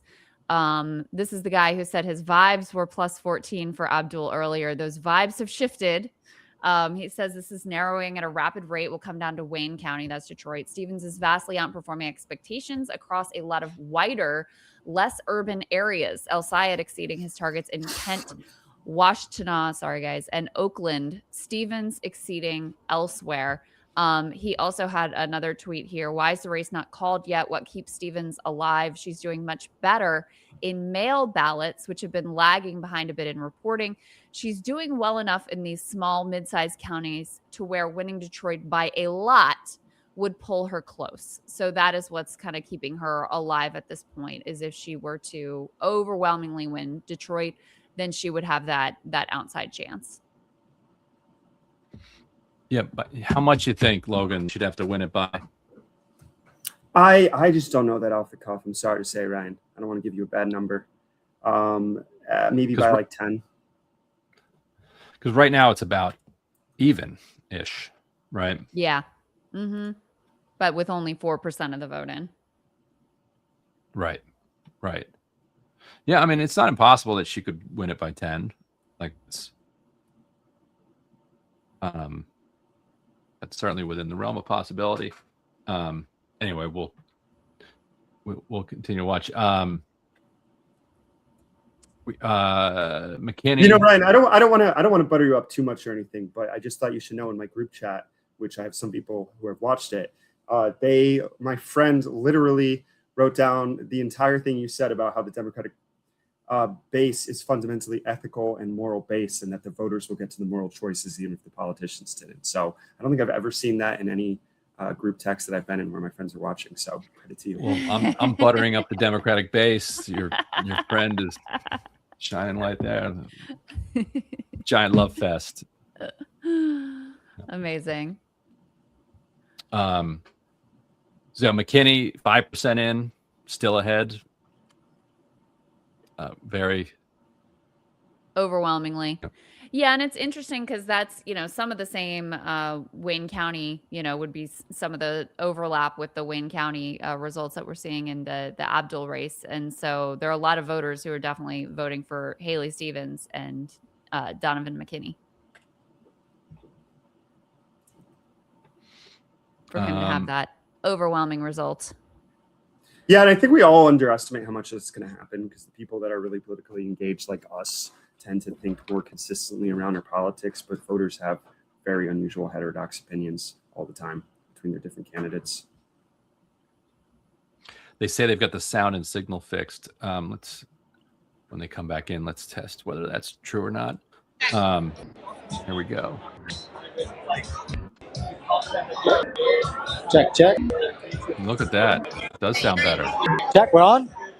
Yep. Much better. Who are you? You can hear me good now? Yep, I got you. Amazing. We're back here with a beer. I don't know if you heard what she said before. Nope. Want me to ask her? Okay, so we're here with the beer Kawas City Council. You just won the primary out in Queens. And just tell us why you're here, what's the energy? Hey, it's an amazing energy here. I just won a New York State Democratic primary race, and I always said during my campaign that this is not about one candidate, it's about a whole movement. And that's what we're seeing here in Michigan. What we had in New York, in the left winning, is sustained all across the nation. It's what voters want. And Abdul is so close to winning. You can feel it in the room. And we know that this is really going to shake up politics in this country, and we're excited for it. Yeah, I don't know if I've ever seen so many people come from out of state who are either in elected office or soon to be in elected office, and also bring a lot of their staff and other volunteers. Like, what did you guys see when it came to volunteers on the ground? Like, honestly, I actually have two of the lead organizers for the volunteers. If you want to get them on. Yeah. See if Sebastian, Sharif. So this is Sebastian and Sharif. These are two of the organizers. They put together a whole house. A lot of out-of-state volunteers came. There must have been 30 at least. There were multiple cars canvassing the neighborhoods. Can you guys just tell us what your work has been like here? Yeah, so, a movement is about moving people. Organized people are always going to defeat organized money. We wanted to create a space where we can be in service to the talent that is feeling sort of this ethical shift and this drive for betterment in the United States, this drive for peace, justice, solidarity, stewardship, and compassion. So we wanted to be in service to those who are feeling moved to be part of this movement, to come here and talk to folks, to educate folks, and also to create content. I mean, it's beautiful to see the next generation of campaigners, not only talking to individuals, but also talking to, posting and like making things go viral. So, just by being in service to travelers, we're able to host so much talent under one roof and learn from one another and help things scale up. So what's the energy, the experience on the ground been like for you, Sebastian? Yeah, I mean, look, I'm a Columbia encampment organizer, and I'm very proud of that fact. I believe that there is a real sort of power in student movements, in student organizing, the organizing of Gen Z, and we really saw that on the ground here in Michigan, right? The hostel is predominantly younger people. It's predominantly people of Gen Z, younger content creators, people under the age of 25. And they're able to all collaborate together here, be in one house, be in one canvas together, organize.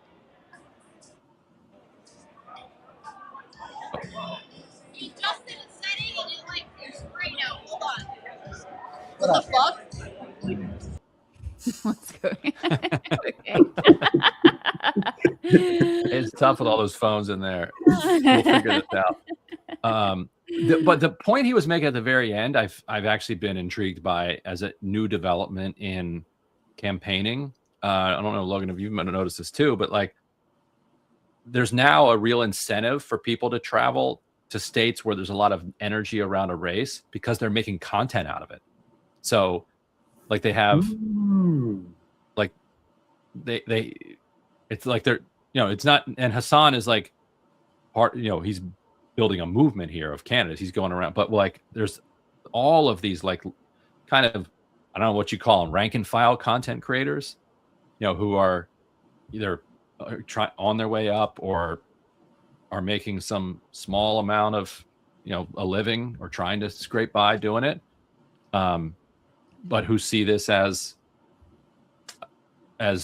useful to do for their audience that they're building.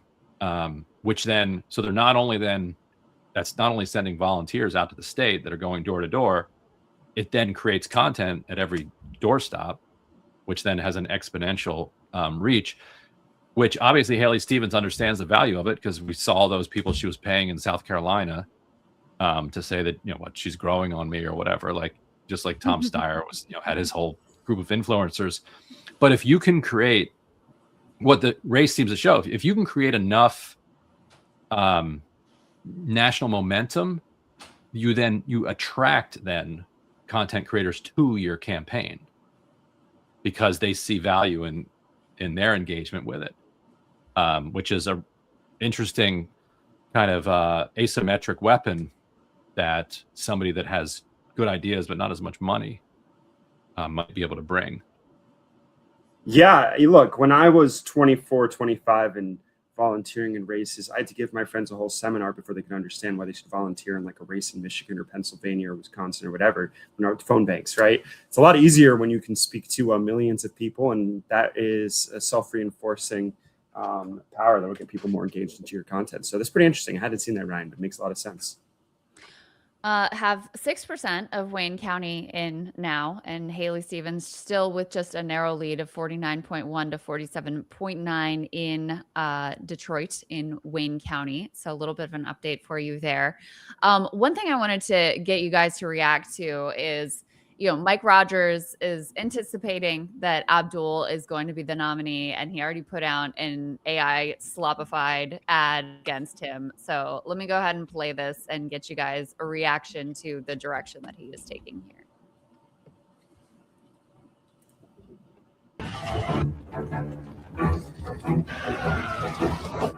They'll never see us coming. First of all, I want to just point out, I guess this is AOC, although it really doesn't look like her, but you've got Bernie, Zoran, and AOC, 3 actually rather popular politicians. So those are your boogeymen. So let's start there. And making them look cool. Democrats. Yeah.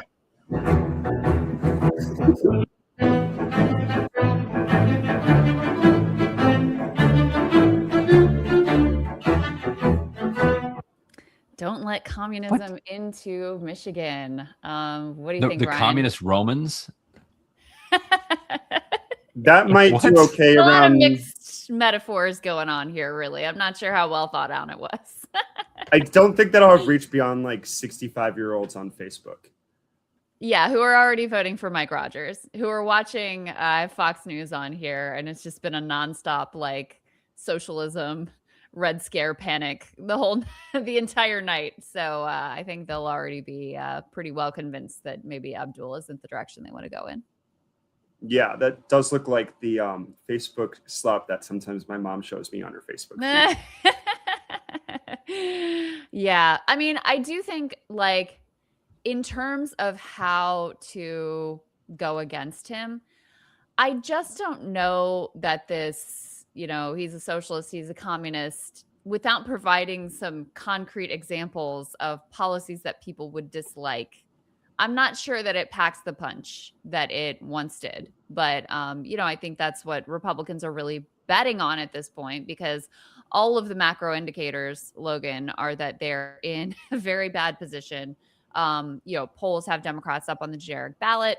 I just saw polling that has Democratic identification has surpassed Republicans, has retaken the lead there. Obviously, economic issues, gas prices are high, Trump approval historic low. The war is extremely unpopular. All of those things going against them. So in a sense, this ad that Mike Rogers threw together against Abdul El-Sayed, that's what they're really betting the farm on in terms of holding on to the House, which I think is probably unlikely to happen, but potentially being able to hold on to power in the Senate, which would be very significant for them. Yeah, I agree with that. That is the overall strategy. That's everything we're hearing from the leaks, and that's everything we're seeing from the National Party, is just go as negative as possible for a bunch of these candidates. And, Mike Rogers is trying to avoid talking about major issues. He was asked about Iran, and I believe, if memory serves me right, he said that wasn't relevant to the election. And so I think he's hoping that he can just great response. torpedo. I know he's going to have to do better than that. Yeah, and the problem for him is, Trump is profoundly unpopular. I should look up what his approval rating is in the state. And he's going to keep doing insane things. And every day, Mike Rogers is going to have to answer for those increasingly and more insane things that Trump is up to. Yeah, and here's also the danger zone, right? Right now for Republicans, right now Democrats have like a 7-point lead nationally in the generic ballot. But if you look at Trump's approval rating, which is 36.5 nationally in my average, that's not great, obviously. But what's a much bigger red flag is the 20.3% that say they strongly approve. This is vastly different from the last time he was president. Because back then, if you like Trump, you love Trump. But basically, we see an almost 50-50 split between strongly and somewhat approve. And so if that holds on, you don't know how many of those guys are going to turn out, right? And so if there ends up being a turnout disadvantage, then Democrats could do a lot better. The other way is if the people that dislike Trump would normally prefer Republicans, if a higher share of those guys end up breaking for Democrats who don't turn out as well, that could also be dangerous for Republicans. Ryan, what do you think of the Republican Red Scare strategy? I mean, I don't know. It's just so hard for me to believe that people think communism is coming to America. Like, what would make you think that? Like, you drive around Michigan, like, there's no communism coming here. It's just strip malls. It's strip malls and farms. Like, what does communism look like in just a whole bunch of sprawl? It's like, and El-Sayed is going to. He said he's going to keep calling him $5 Rogers for the price of gas. And for how corrupt he is. He's trying to use that to tie like both things together. And Trump doesn't seem to be able to extract himself from this war. I think last week we drew down a little bit less from the Strategic Petroleum Reserve than we did the week before, but we're still drawing it down. Like, things are not getting better. And so if we stay at $4 or go higher throughout election day, warning people that the guy's a communist, I don't think it's going to land the same way than if we're back to $2.50 a gallon and no inflation for 10 years and wages slightly growing. The other thing I think about too is they really went all in with that rhetoric with Zoran. Like, there were going to be red lines and there were going to be there was Sharia law, and I don't know what else was on the menu for New York City. I mean, it was really apocalyptic. They reached deep into the Red Scare bag of tricks to throw everything they could at him, and he wins. And now he's governing, and he's just getting more popular over time. So yeah, the only lines were to get into Nick's watch parties. Right, exactly. Exactly. So when you use this very apocalyptic rhetoric, and then the guy is governing, and it's like, oh, he's just like doing things that everyone would want him to do, like decreasing small business regulation and actually cutting waste and fraud in a way that Doge promised but failed to do, and governing in a way where he's paying attention to the quality of life in the city, and then of course delivering on the key things that he ran on as well. Then the next time you run that same playbook and say, oh, but this time there's going to be red lines and executions and Sharia law, etc., it's just not going to land as much, since you already tried that. And we see what the guy is doing. And I don't think there's Sharia law in New York City last time I checked. Right. So, I think the critique loses some of its punch too. And the other thing I would say, Ryan, is a lot of the DSA candidates, like Abdul, is very talented. Many of them are, though, because they have an ideology, they have a worldview, and they're much more comfortable in the sort of podcast free-for-all world. So they can go on a Fox News or they can go on a CNN and they can handle themselves well. And anytime you can do that, then you start to puncture the caricature of whatever you're supposedly being, this, scary, monstrous person that you're being painted as. Yeah. Right. He's done, he's faced, it probably doesn't help that he's had $80 million spent in negative ads against him. Thank you, Chuck Schumer. But it does help that he's kind of gone through that gauntlet, and he's had a lot of experience dealing with the criticism and trying to turn it around and turn it back towards money out of politics, money in your pocket, pass Medicare for all. So, Mike Rogers, was it 2024 he ran against Alyssa Slotkin? Would that have been 20? And only lost by what, 20,000 votes? He did pretty well. I mean, Slotkin was a strong candidate. I mean, he did do worse than Donald Trump, obviously. So it's kind of hard to separate, I guess, how strong he was. But I think he outperformed much more. expectations. It was a much more Republican year, 2024. Yes. Okay, so I think I figured out the communism thing, and I actually think it has something to do with the strong approval thing. It's more of an argument, if it's going to be used effectively, that is aimed at unsatisfied Trump supporters, because I agree with you that there's a stretch of how much you're going to convince, someone in the middle of that who's choosing between the parties. But if you're someone that is already watching Fox News and traditionally in the past really like Trump, maybe that's an argument that can be made to get you to vote, even though you don't like the rising prices or the Iran war. So I think it might be a mitigating strategy, sort of like we saw with Trump's immigration caravan strategy in 2018. I don't think that won the center, but it helped them. It may or may not have helped them hold on in some of the red state Senate races. So checking in on the Abdul results, here we go. So again, race has narrowed. It's like roughly 6 points. We can see another update there. Let me go ahead and take a look at Detroit and see if we've gotten anything more in there. Now we're at 7% of the vote in Detroit, which is in, and has Haley Stevens at 49.5%, Abdul at 47.5%. Who knows what that margin is going to end up being since it's only 7% in. I will say that's not a very strong result for her there if that holds on. However, we see her outperforming in some of these more rural areas based on what is in thus far. I took a look at the Polymarket odds, and he has, at one point he had like nearly 100% chance of victory. Now it has slipped down to a 91% chance. You still would definitely rather be him than her, but she does have now an 8 or 9% chance as these results have come in. So that is the state of play in terms of Abdul. Can go ahead and look at the 7th congressional district. If we take a look at that, Will Lawrence has now about a 7% lead. That's with 40% of the vote in.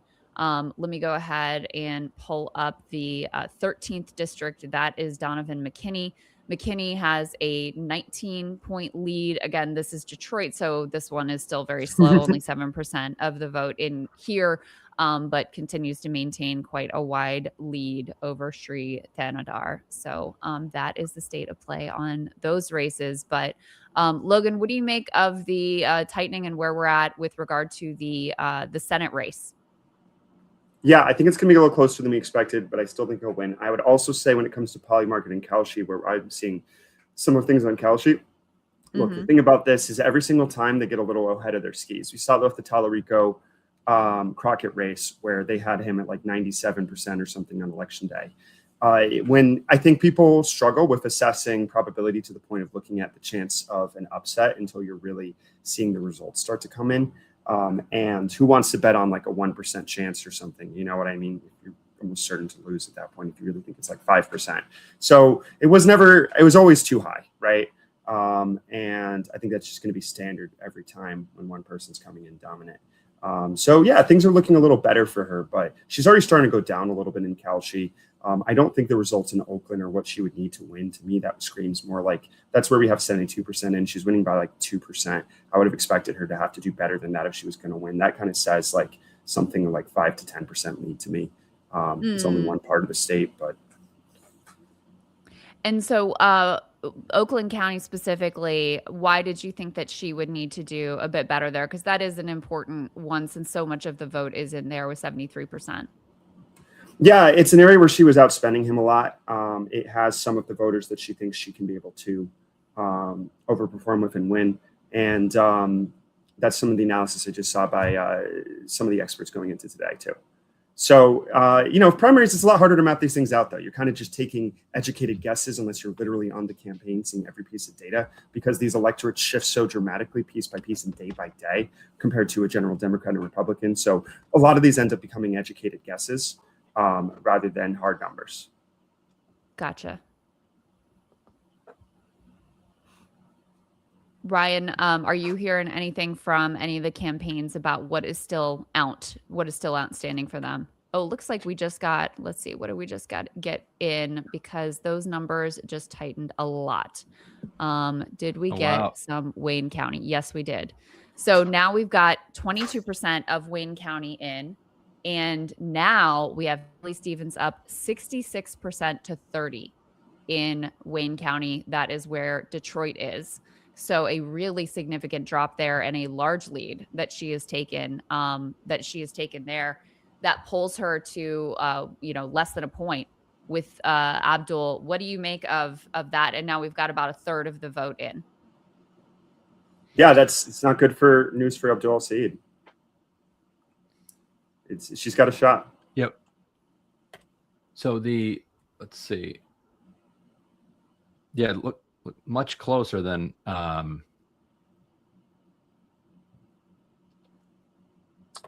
much I'm trying to figure it. Logan, you know how many Democratic primary voters there were last time? There is more primary voters, at least by mail and early. I think they set a record. I don't know if they have a full count on total yet. And do we know if this is the if this is the bulk of the mail and early voting, and that's out of the way for him, that's probably pretty good. But it makes it a much closer race. Yeah, for sure. Again, I hate to use the odds, the betting odds, but you can see him dropping in real time. Now it's at Abdul at roughly 82% likelihood of victory. So, you can see a major shift now. Yeah, it's still hovering around 82% is what that latest drop has done to the betting odds, at least. And I think the big question is, now we got a new drop in, and he widened up to about a 3-point lead. Not sure where that came from, but the big question, like you're saying, Ryan, is what are those votes? Is that the early vote? Is it the day of vote? What are they counting first? Because that certainly will make a big difference, because he's expecting to do comparatively better in the day of vote versus the early vote.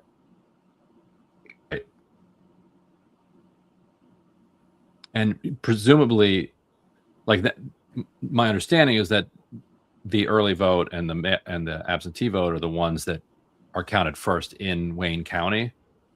So if that's the case, it would make sense that huge drop that came all at once, is basically that. Mm-hmm.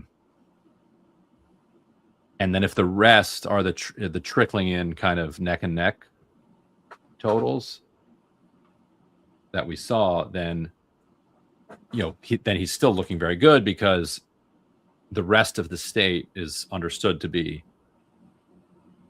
much more pro El Sayed.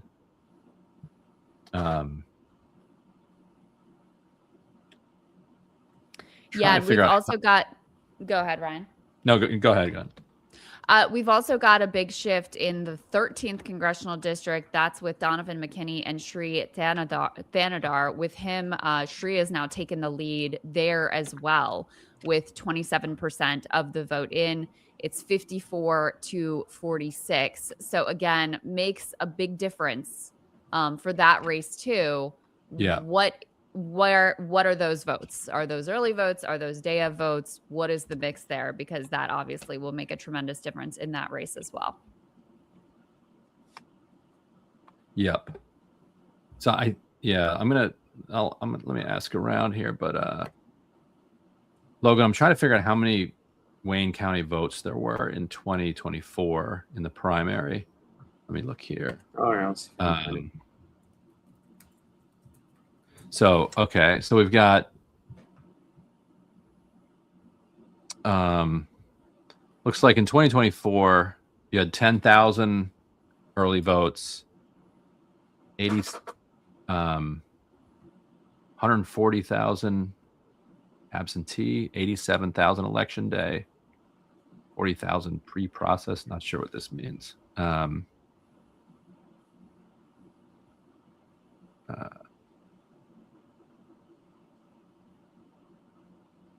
So total about 200,000 votes in 2024.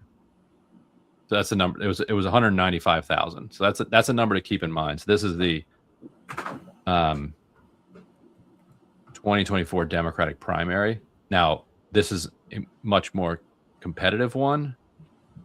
Yeah, this should. I think it's very, very likely this will be the largest turnout ever for Senate primary.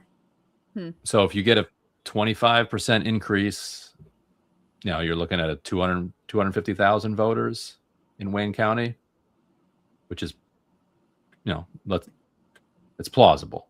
Let's say it's that. We're now at 60, right? 65,000. So there could be another 180,000 votes left out. And the fact that at this point in the night, El Sayed is counting votes, or I'm counting votes for El Sayed. It's not, not where he wanted to be. He wanted to be giving his victory speech by now. Mm-hmm. Go ahead. So it looks like this is the male. Let me put Okay. this up on the screen. So according to Vote Hub, Stevens plus 53 male in Detroit. Danini says we have a race here. But so big question of, how did he perform male versus day of?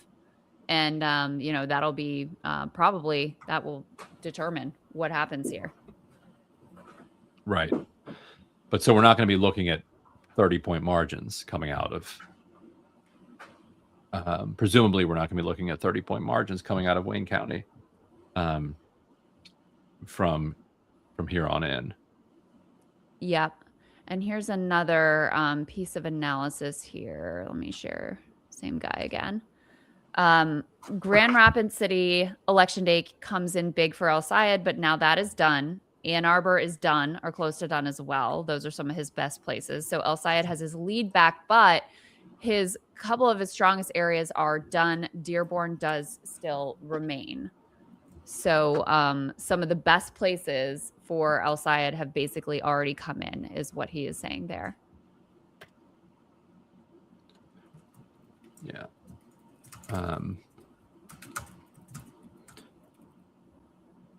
Check in on our boy Will Lawrence. Yeah. Up 11. Well, and one thing that is extraordinary is, the money does a lot.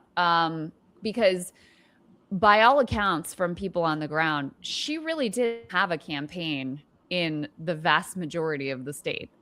And that is part of where she is outperforming right now to make this thing, real nail biter, is in some of these more rural places where I think he thought he would perform more strongly.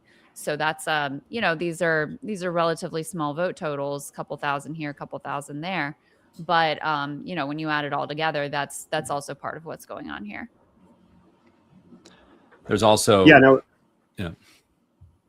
It does look like the New York Times was reporting this, that his aggressive campaigning in some of the rural counties in northern Michigan, though, does seem to have paid off, where he's doing really well.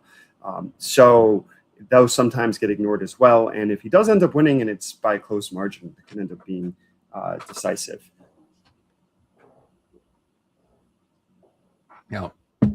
In Will Lawrence's district, Michigan State University is in Ingham County. Lawrence is winning that by 35 points. That's not in yet.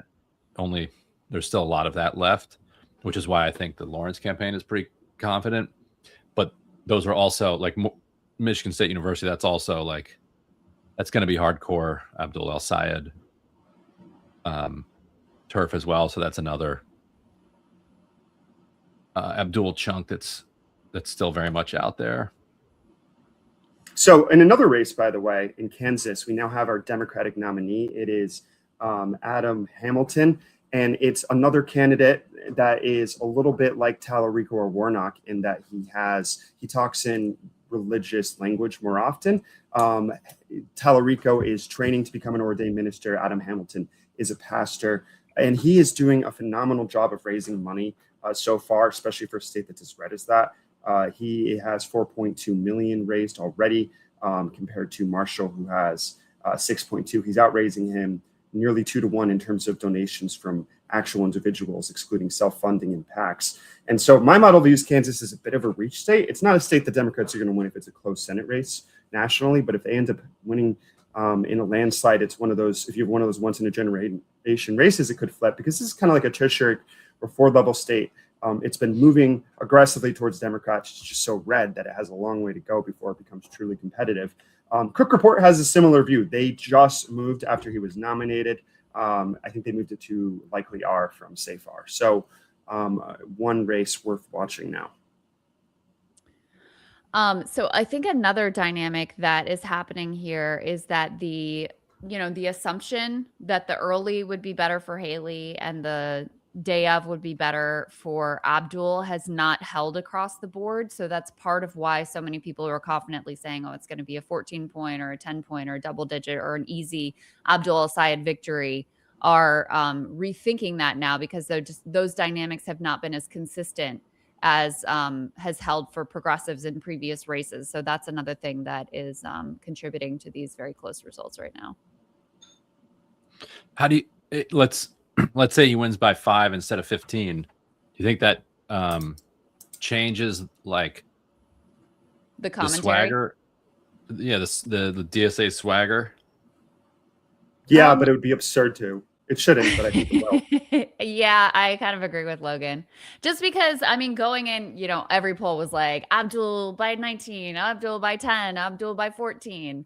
And so if you undershoot expectations, then that gives the establishment hope that maybe if Haley had just been a little bit better of a candidate, that they could have dragged her across the finish line with all of their millions. So yeah, just need another 10 million. Just 10 more million and we could have done it. Or, or a candidate again who has a little bit more campaign appeal. I think that will change things significantly, especially because then you add to that Cori Bush going down pretty easily against Wesley Bell. And so they'll hold on to this and say that, it's the Democratic base isn't what you guys think that it is. Yeah, and honestly, that's kind of where I personally see things heading in the party. I think socialists are not going to become a huge part of the party and a very influential bloc. But I don't think anyone's going to steamroll over each other just because it's a two party country. And there's big coalitions that differ. Black voters don't really have anywhere to go with the Republican Party. And so they're by definition going to be more moderate because you have the full political spectrum there. So they might be the ascendant party. They might even become the majority. But I think you're still going to see different results in these races. And maybe more Mallory McMorrows than Haley Stevens in terms of what the center looks like. So let me show you this. This is the breakdown in Detroit of absentee versus early versus election day. So you do see here, Haley blew out the absentee. The early vote was actually pretty even. The election day, though, Abdul is not winning, but it's much more narrow than the absentee vote. And that's probably, if that holds, that's probably a margin of difference, not actually doing math here because I'm not capable of it, but that seems like a difference, a margin that he would be able to withstand. What do you guys think? I think you're onto something. And apparently we're sorry again to bring up the betting markets, but he just bumped up to 95%. So maybe people are doing similar math to you. 95%? Yeah, there must be a drop that came in. So I'm not seeing it yet, though, in the New York Times. So it's like 3.4. Maybe I missed it.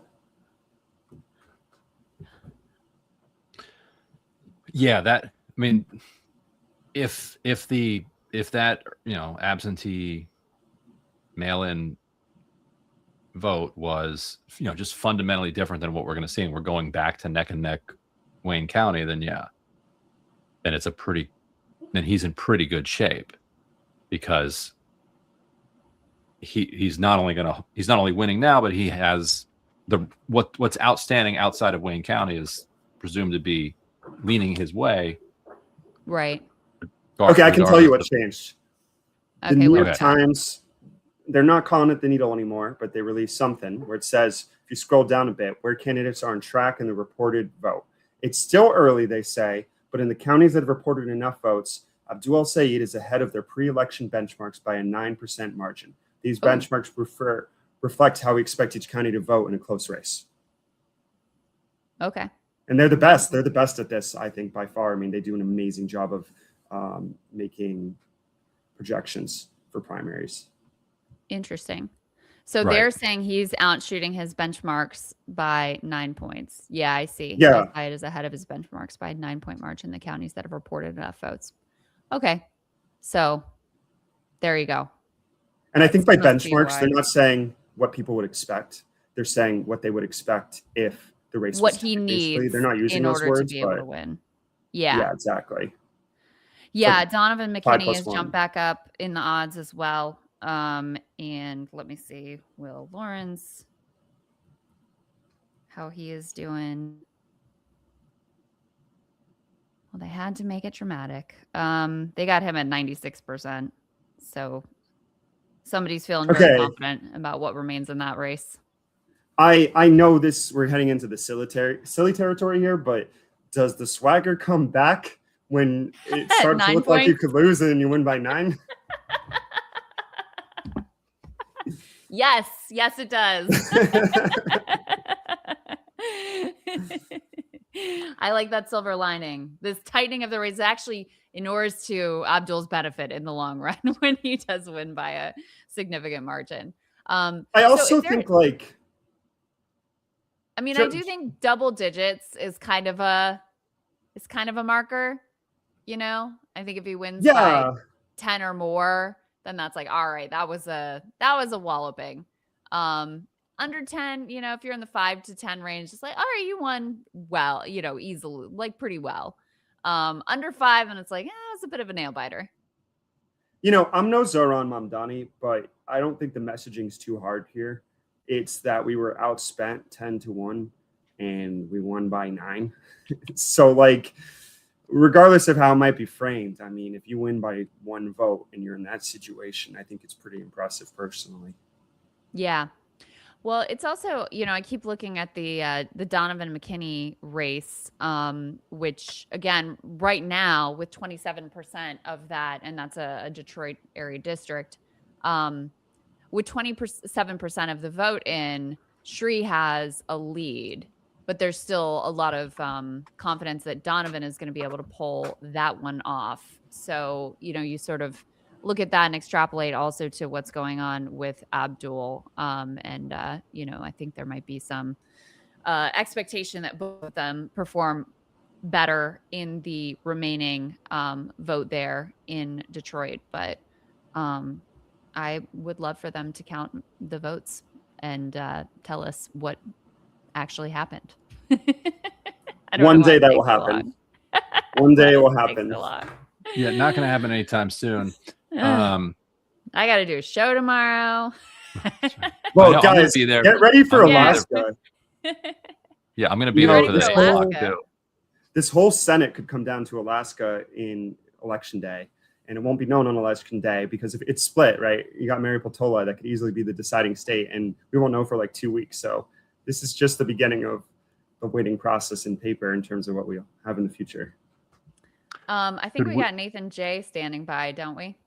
Yeah, his old editor. Should we wrap this at 11:15? You want to call it at 11:15? What do you think?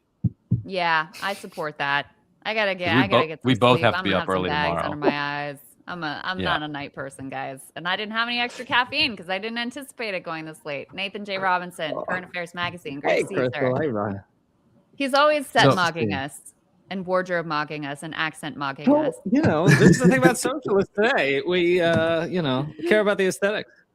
I need you, Nathan, to work on a New Orleans accent now that you're living there. Like, I'm giving you 5 years. I don't think anyone wants to hear that. Within 5 years, I want a thick New Orleans accent. Can we put the two of them together though? Because I feel like that would be the move, right? It's going to be a horrible abomination. You don't know what you're asking for. My voice is bad enough already. So, would this be the first current affairs author to go to the Senate if he wins? Yeah. No, so this is why this is a remarkable race for us here at Current Affairs, is that Abdul did YouTube videos for us and wrote a few articles for us back in the day.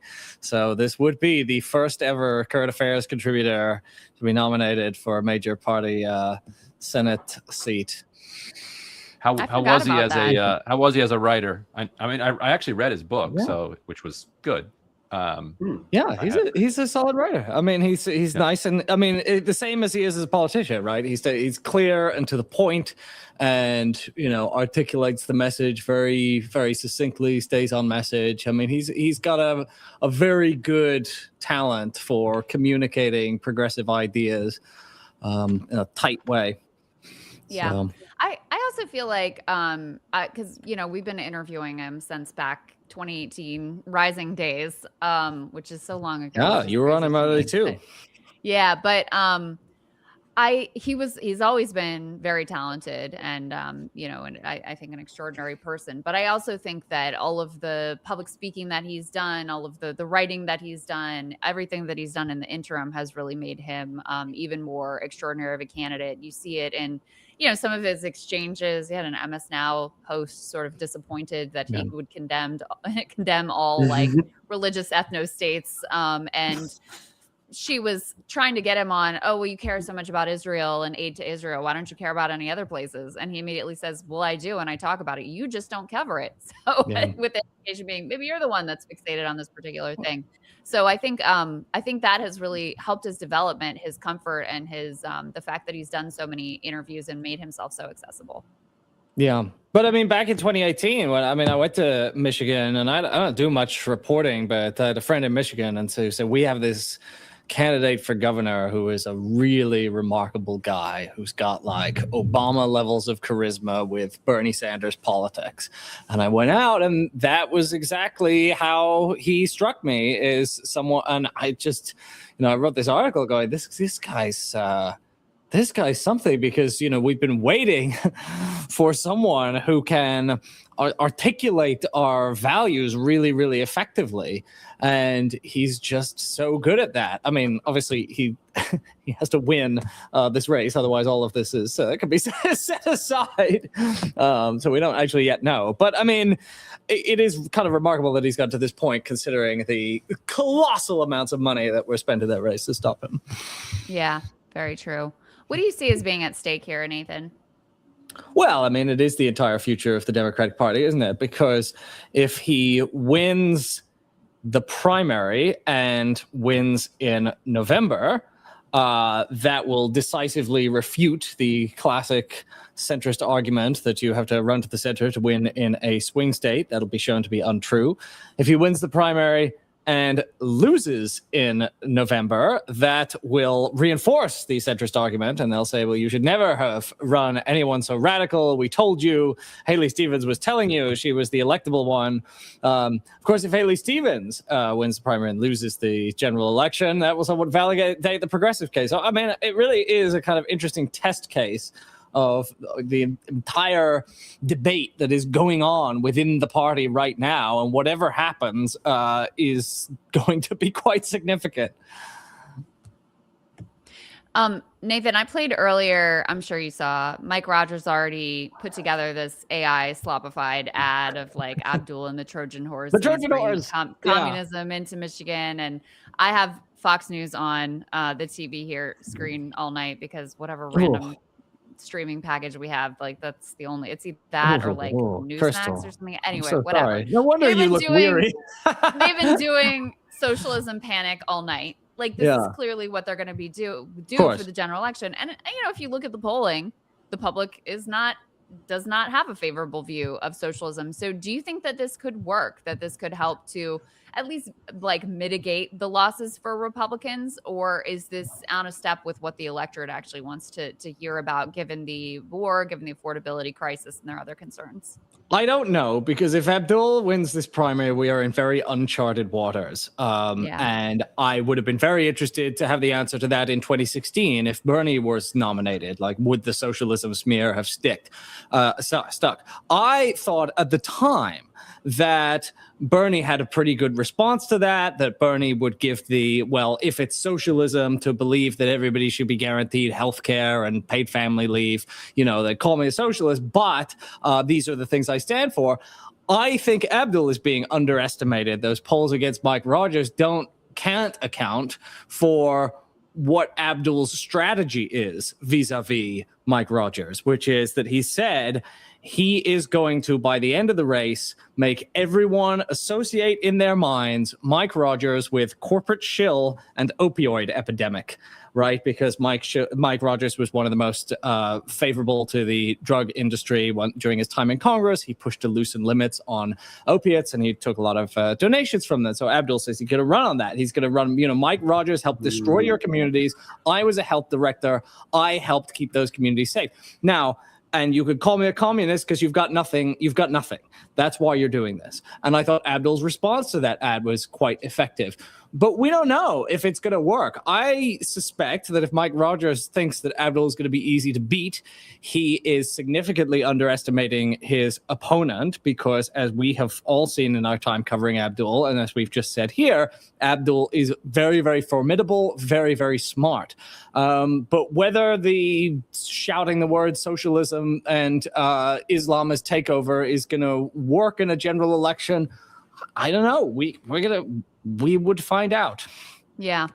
Let me share this. I don't know how legit these people are, but they're making a race call, so we're gonna put it up here. Interactive Polls says that they're calling the race for DSA member and Bernie-backed William Lawrence in the Democratic primary in Michigan's 7th congressional. He'll face Republican incumbent Tom Barrett in November. Ryan, you know more about this district than I do, but this is kind of a, Tom Barrett's kind of vulnerable, relatively swing seat, especially in a year when Republicans aren't expected to do particularly well. Will Lawrence was a co-founder of Sunrise Movement. He's very steeped in the ideology. He's very, sort of solid progressive here, and has also really centered a lot of his campaign around opposition to data centers, which I think also could have a major general election appeal. We've seen the polling show that it's a cross ideological concern, really, whether you're polling Democrats, Republicans, or independents. Yeah, for what it's worth, I'll call it too, because the county with Michigan State University still only has a third of the votes in, and he's up by 13 points. So his lead is probably only going to grow at this point. But we're going to test whether a Sunrise co-founder who they're going to tag as a leftist can beat a Republican in a kind of suburban Michigan district. And maybe in a normal year you couldn't, but with people enormously frustrated at the war, and enormously frustrated in particular at the data center explosion in this area, with him taking a hard stand on it, I think it leans in his direction. During the campaign, the hit that the super PACs were taking on Will Lawrence was that Will Lawrence claims to be a progressive, claims to be against big tech, but he's actually in the pocket of big tech because he has investments with big tech companies.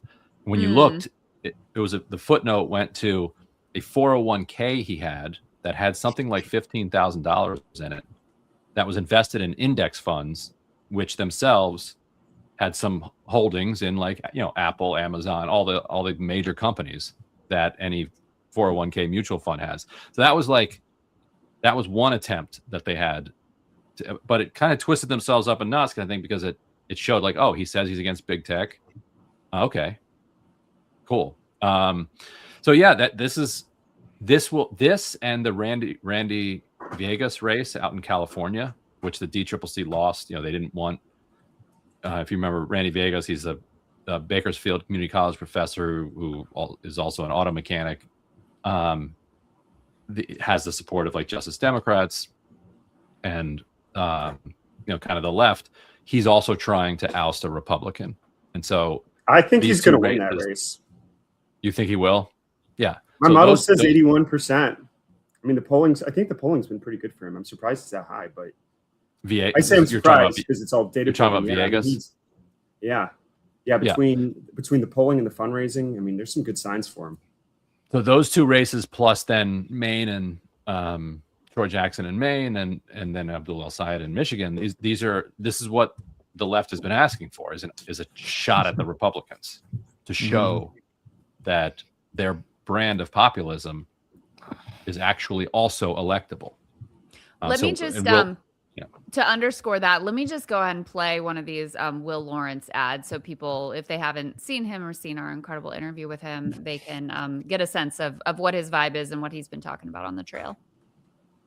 I'm Will Lawrence, and tech billionaires want to turn this whole field into a massive data center that'll jack up our energy bills and ruin our home values. They put that in, it's going to plummet the values. It's an existential threat. I'm running for U.S. Congress because I've never been afraid to stand up to corporate power. I'm backed by Bernie Sanders, and I don't take a dime from corporate PACs. Will Lawrence isn't going to let us be bullied by a big corporation. I'm Will Lawrence, and I approve this message. So what do you think of that, Nathan? Well, yeah. I mean, we know that the data center issue really resonates. It's kind of handed progressives an issue that 2-3 years ago we didn't know we had. Previously, obviously, the big things that people like Bernie were talking about were healthcare, college, and you add AI and data centers to that list, and you really have something that works on ordinary people because it's got multiple fit. There's the fear of the data centers in particular, and which speaks also to the lack of democracy. People don't feel like they have any input into where these things are going. It's an environmental issue. It's a jobs issue because everyone feels like they're going to be replaced with AI, and they're being sort of the subject of these, these market forces that they have no control over. So it turns out to be an excellent issue for speaking to people's concerns. There's something that's just handed to people by this technological development that no one really anticipated. And I think for Will in particular, because he has that background in the environmental movement, it feels very authentic to him as well. And I'm curious for your view, Nathan. I actually don't know what your thoughts are on AI, where you are on it's a bubble. It's not going to be transformative. It is transformative, but it is a bubble spectrum. Data centers are kind of, the front line of the opposition because they're so visible in people's communities. But, how do you think that this issue will develop for people, especially socialists moving forward? Yeah, you're asking me a very hard question because I don't like to predict the future on something that's really unprecedented, right? I do think that there was a strand of thinking on the left for a while that kind of understated the capacities of AI that I think is wrong, right? I think it's pretty clear that these technologies can do a lot, that they have the potential to replace a lot of jobs, and that we should, in fact, be very worried about how they'll be integrated into the economy. How resonant the issue is going to be kind of depends. I don't know. It really kind of depends the degree to which these technologies are actually causing people tangible harm, and then the response that's put together by progressive politicians. Do you have something that actually addresses what these things are doing in people's lives? If they're making everybody's lives easier by organizing all of their information, and they don't really see what the problem with AI is. But I think it's become clear that the public perception of AI is mostly that it's not going to be good for us. Mostly people are afraid of it, skeptical of it, worried that it's going too fast and that it's going to upend our lives. So to me, it seems like a winning issue for those who are AI skeptical.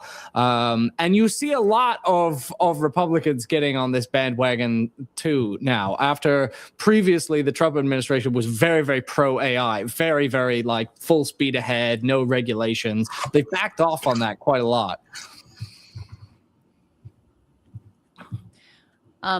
Nathan, another topic that we've been tracking all night, of course, is the impact of Israel on these races and the way it's served as a litmus test. And in particular, how with Abdul, they made Hassan Piker a specific litmus test here. Oh my God, the Hassan discourse. Yeah. And I'm curious what you've made of that and how significant that you think that has been to this race and others, because, obviously I think Abdul was one of the first to actually have him come and do a rally for him. Hassan has been traveling all around to these different candidates and really lending his voice and his support to candidates he believes in, and putting his own sort of political capital on the line. So what do you make of the Hassan Piker dividing line in the Democratic Party? It's hard to say what effect Hassan Piker has one way or the other. I know that Abdul's polls got better after Hassan campaigned with him the first time and drew some attention. But of course, there's all this negative backlash that is not worth dealing with. Abdul clearly feels that it's to his advantage to have Hassan Piker's energy and his audience. I mean, the fact that he was campaigning with him on the last day of the primary suggests that, in his judgment at least, that association was not doing him any harm, and he kind of welcomed any scrutiny or criticism. The Israel thing kind of cut both ways, of course, because on the one hand, this fact of Abdul's stance on Israel and his closeness to left Palestine activists is what caused so much AIPAC money to flow into the race against him, and what caused them to fund tens of millions of dollars in attack ads, not on the issue of Israel, but calling him a misogynist who disrespects women. On the other hand, that spending all seemed to backfire in a certain way, because it became central to his pitch that he was trying to get money out of politics.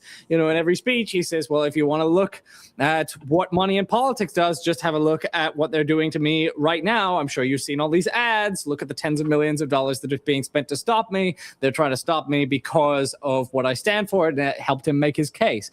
Now, which of these factors ends up being more significant, right? Whether it's the AIPAC spending that ultimately puts Haley Stevens over the top, or whether it's the backlash to the AIPAC spending that ultimately drives support for Abdul. Well, we're gonna find out which of those. Hopefully, in a few hours, we're gonna find out which of those prevailed. I'm gonna put the results back up on the screen just so we can take a look at now? where things are, because things have been. I mean, it's more or less the same, but Abdul's opened up a little bit more, closer to a 4-point lead here, as some things have been coming in. We're now at 41% of the vote.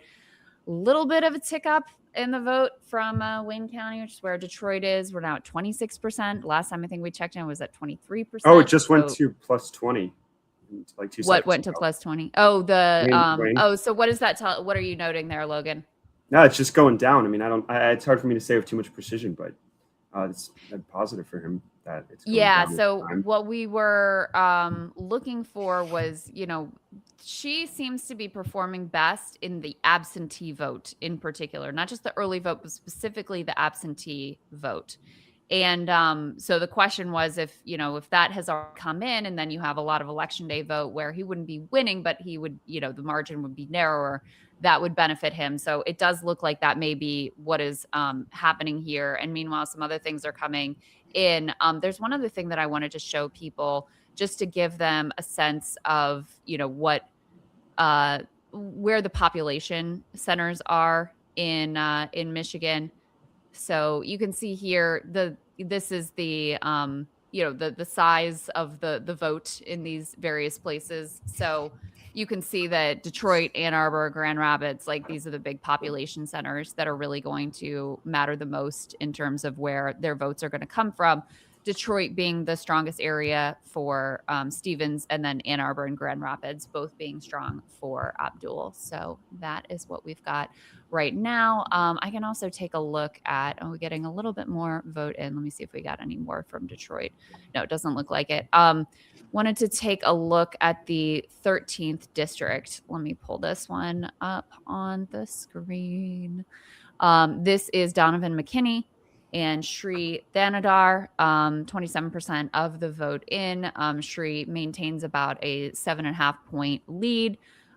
So again, this is one where the expectation is perhaps Donovan will perform better and actually win the election day vote. And that perhaps Sri, like Haley Stevens, really overperformed in the absentee vote that is in so far. So that is what we know at this point.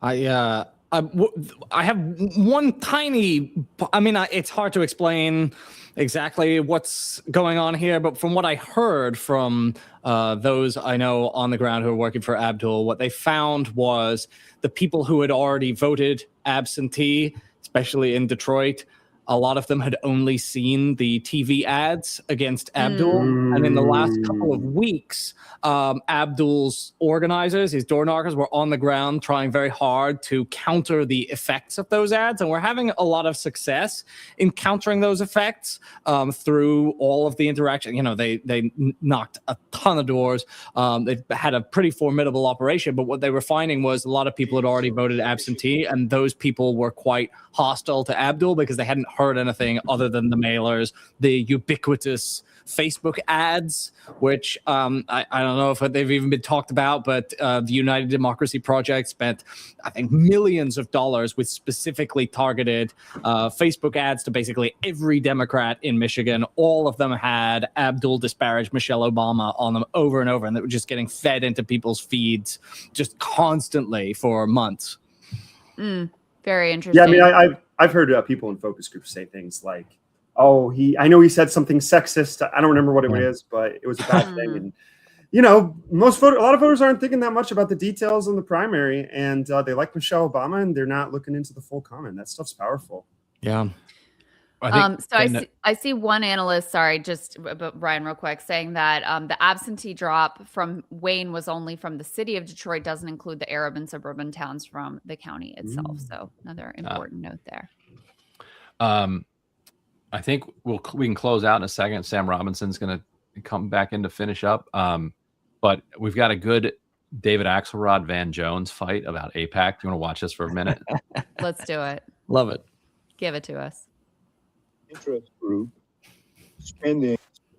Say a word about that, because we've talked about this before, and I speak as you know, as the son of a Jewish refugee. So issues of anti-Semitism are very personal to me. I think that what you see in Michigan is a interest group spending $30 million. She's got $64 million in television spending, and they're responsible for at least half of that. And one of the issues, as Kristen mentioned, that people are grappling with is the power of money in our politics, the influence that interest groups have. And I think it's a legitimate question. Should essentially an agent of any foreign government, whether it's Israel or any other, be able to spend, is it healthy for them to spend like that $30 million in a race like this to influence the outcome of that race? I think that's a legitimate issue. Look, well, I mean, I get your point. I don't think that they're an agent of a foreign power. I think they're American Jews, as you said. Their mission is to support the policies of the Israeli government. Well, I think their issue is to protect Israel, but you have to. No. But Van, read what they're. I'm happy to be corrected by you, but I also like to make my own point, which is that why is AIPAC going after this guy? That would be the question. They're spending, what you said, $30 million? That's a lot of money. Is it because he's a Muslim guy? Is it because he's a hateful guy? It turns out his position is for a full military embargo of the state of Israel. Now, hold on a second. A full military embargo. Now, listen, if he says he wants to condition aid, that's reasonable, defensible. Most Democrats feel that way at this point after Gaza. If he says no subsidies, that's defensible. He says we can't even sell weapons to Israel, even if they're defensive. So if this guy, so why is AIPAC so mad? This guy is saying that the United States government can't even sell defensive weapons to Israel, which would make Israel completely defenseless. Now, that would be a reason for a group of people who cares about Israelis to say, this is not our guy. So, Van, can I just say this? And Haley Stevens ran in 2022 after her district was redistricted. She ran against Andy Levin. Yeah, Andy Levin. And Andy Levin, his position was that aid to Israel should be conditional on not pursuing policies that would subvert a two-state solution there. That was a position that would be considered a mainstream position now by many people. They spent millions of dollars to defeat him. They spent millions of dollars this year to defeat Tom Malinowski, who said, I can't guarantee that I will support every funding position. So I take your point, but this is... Yeah, it kind of just shows how bankrupt the argument is. I mean, Axelrod's good. He won't even sell weapons to a genocidal state. How dare he? I didn't understand how he starts out. They're not supporting the government of Israel, but then by the end of it, he's like, it's all about the government of Israel. That was also a little bit odd. Well, have him on. Have you asked him on? Who, Van? Yeah. That'd be fun. Chris, that's actually a good idea. Grillings. Give him an Alyssa Slotkin. That would be fun. I think people would enjoy that. Yes. We'll reach out. It's a good idea. But yeah, I mean, this is the thing with AIPAC is they love to play this. Oh, this isn't foreign. It's Jewish Americans. And how dare you? And you just hate Jewish people, blah, blah, blah. But then if you ask them the question, okay, name one AIPAC position that does not just mirror whatever Benjamin Netanyahu wants today. And they can't.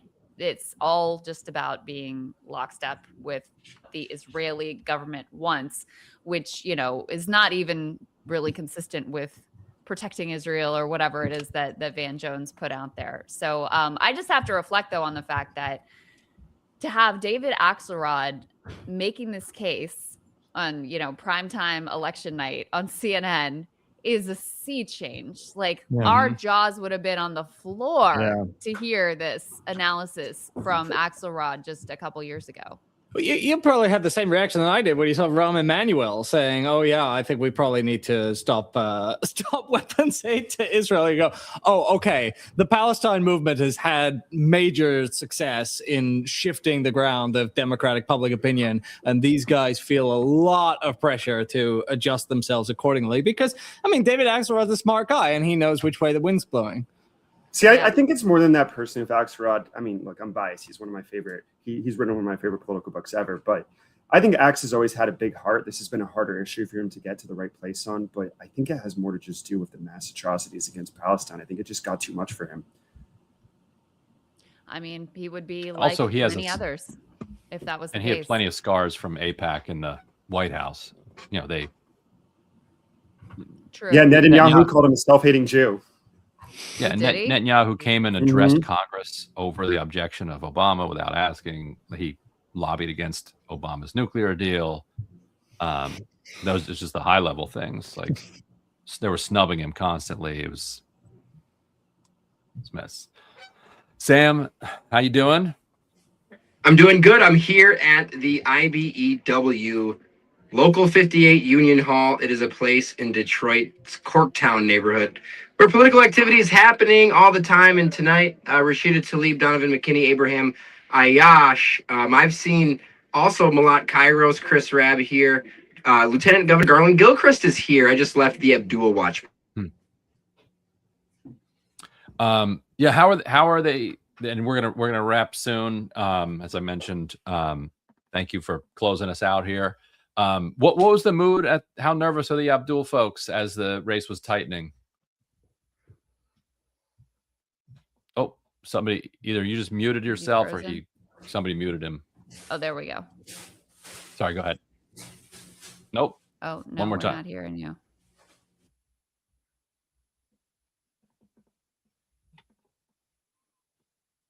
They're saying need to refresh. All right, we'll hopefully get him back in a minute because, yeah, I want to hear the answer to that question too. How are they feeling as they're watching this come in?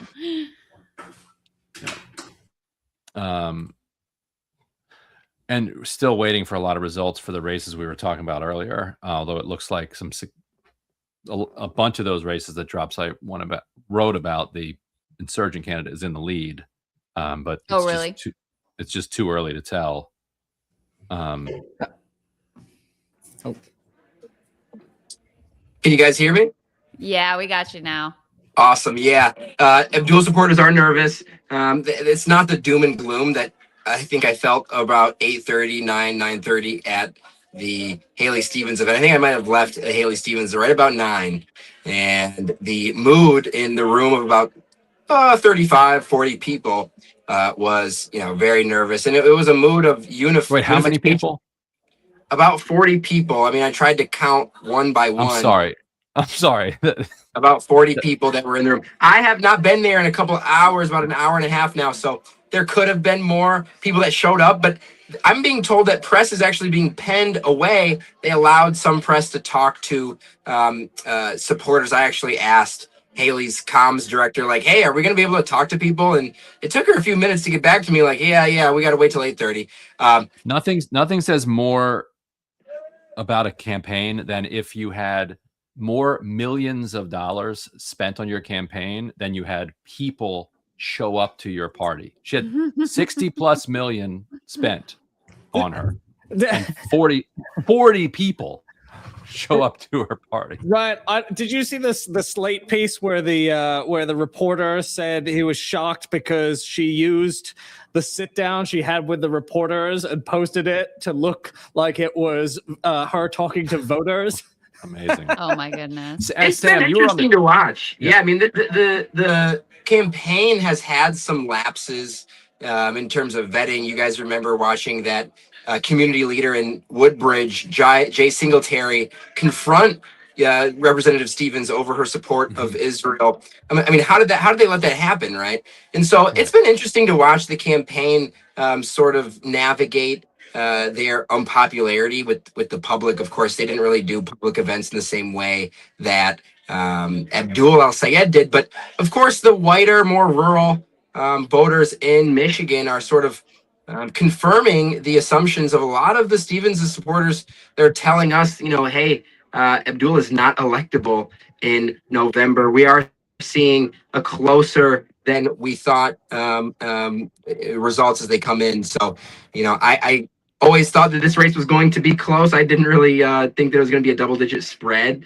We could be heading into the morning without getting a result from this race. It does still seem like Abdul El-Sayed is in good shape. It's going to come down to Wayne County, man. It really might come down to the black voters in and around Wayne County, Dearborn Heights. The Arab Muslim vote is also going to come into play. Yeah, Sam, talk a little bit about that. I can tell you, I'll just go ahead and throw up the results one more time here so we can see them. Where we are at right now, we've got Abdul with a little bit more than a 3-point lead. This is with 44% of the vote in.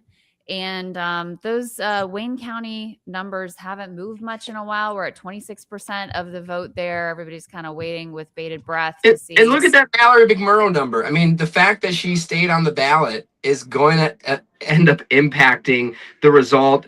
Today, she was talking to media members. Her husband, his name is Ray Wirt. On Instagram, I asked Mallory after she posted about 8 minutes later on Instagram that she had gone and voted. I said, who'd you guys vote for? Ray Wirt said in a comment reply, their daughter's mom, and then he deleted the reply. And so I do think there's a fair amount of people, you're right, I do think there's a fair amount of people that voted for Mallory McMurrow because they just did not like Haley or Abdul. And who do you think that benefits that she was still on the ballot? Because it seemed like her voters were fairly split.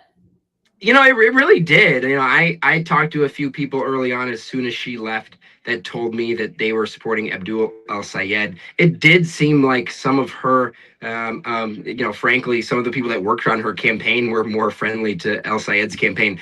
I can tell you that a lot of the people that are close to Mallory hate Abdul.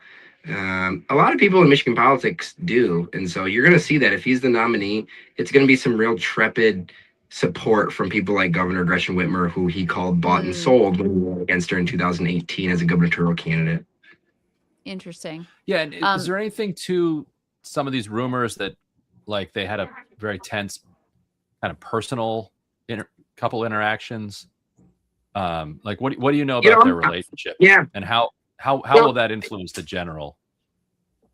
I'm not sure. I do think Governor Whitmer's, not just her endorsement, but her inclusion in advertisements that we saw today and yesterday. I mean, she gave go vote on or before August 4th for Haley Stevens.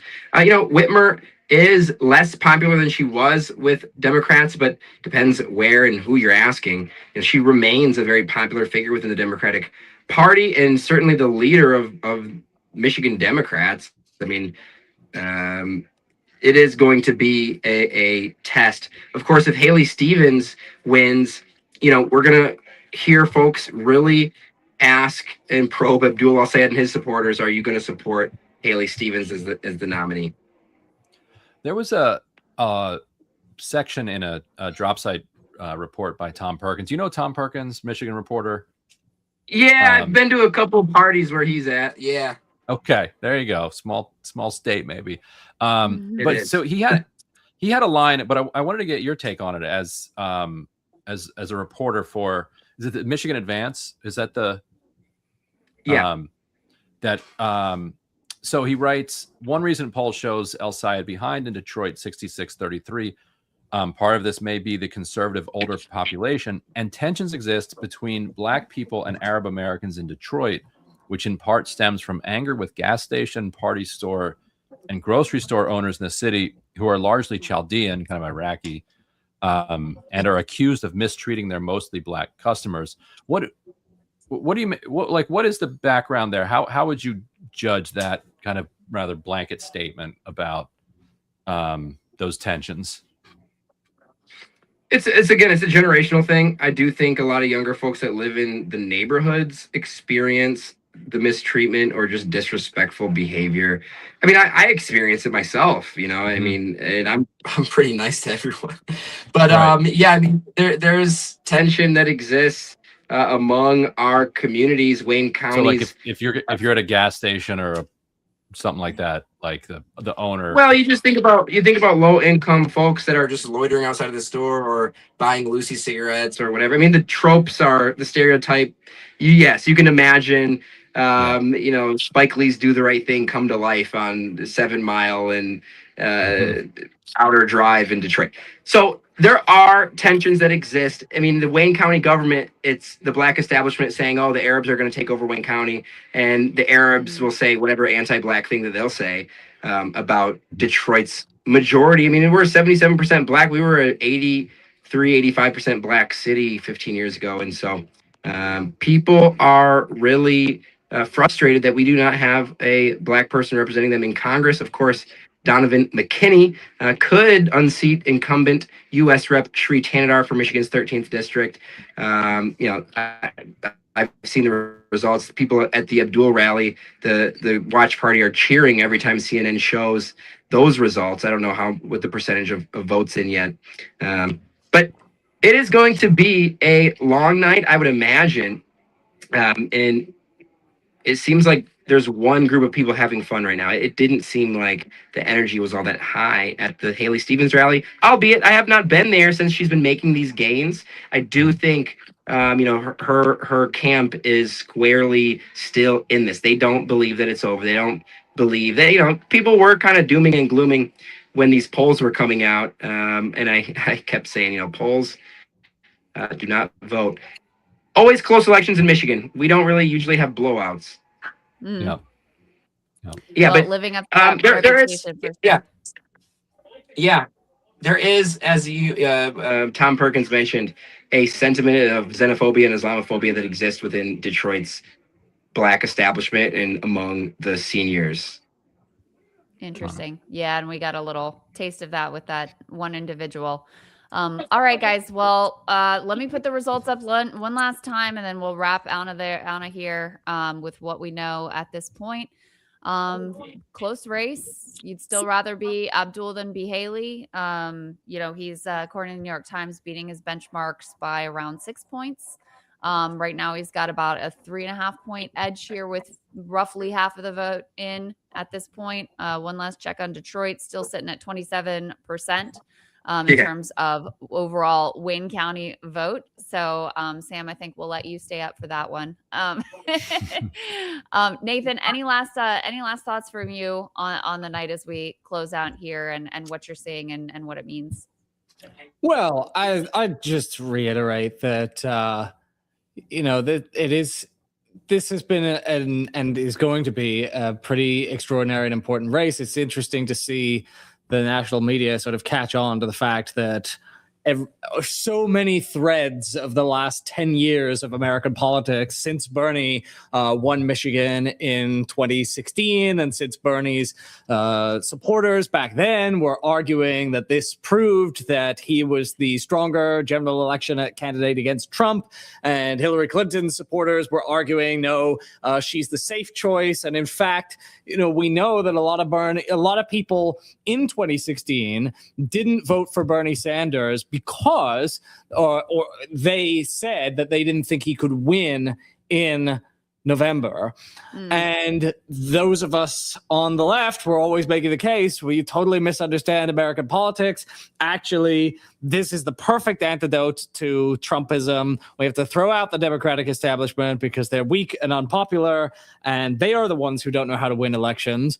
And I'm just very interested to see one of these progressive candidates win in a state like Michigan, just to finally test this theory. If Abdul wins, and then he loses the general election, those of us who have been making this case for 10 years are going to have a little bit to answer for. So it's going to be pretty fascinating to get this really, really clear contrast, very similar to the contrast between Bernie Sanders and Hillary Clinton, except this time you're going to have the Sanders wing of the party running, and what's going to happen. And I have no idea. I have my theory of politics, which is that Abdul El-Sayed would be very effective against Mike Rogers, but I don't know the future.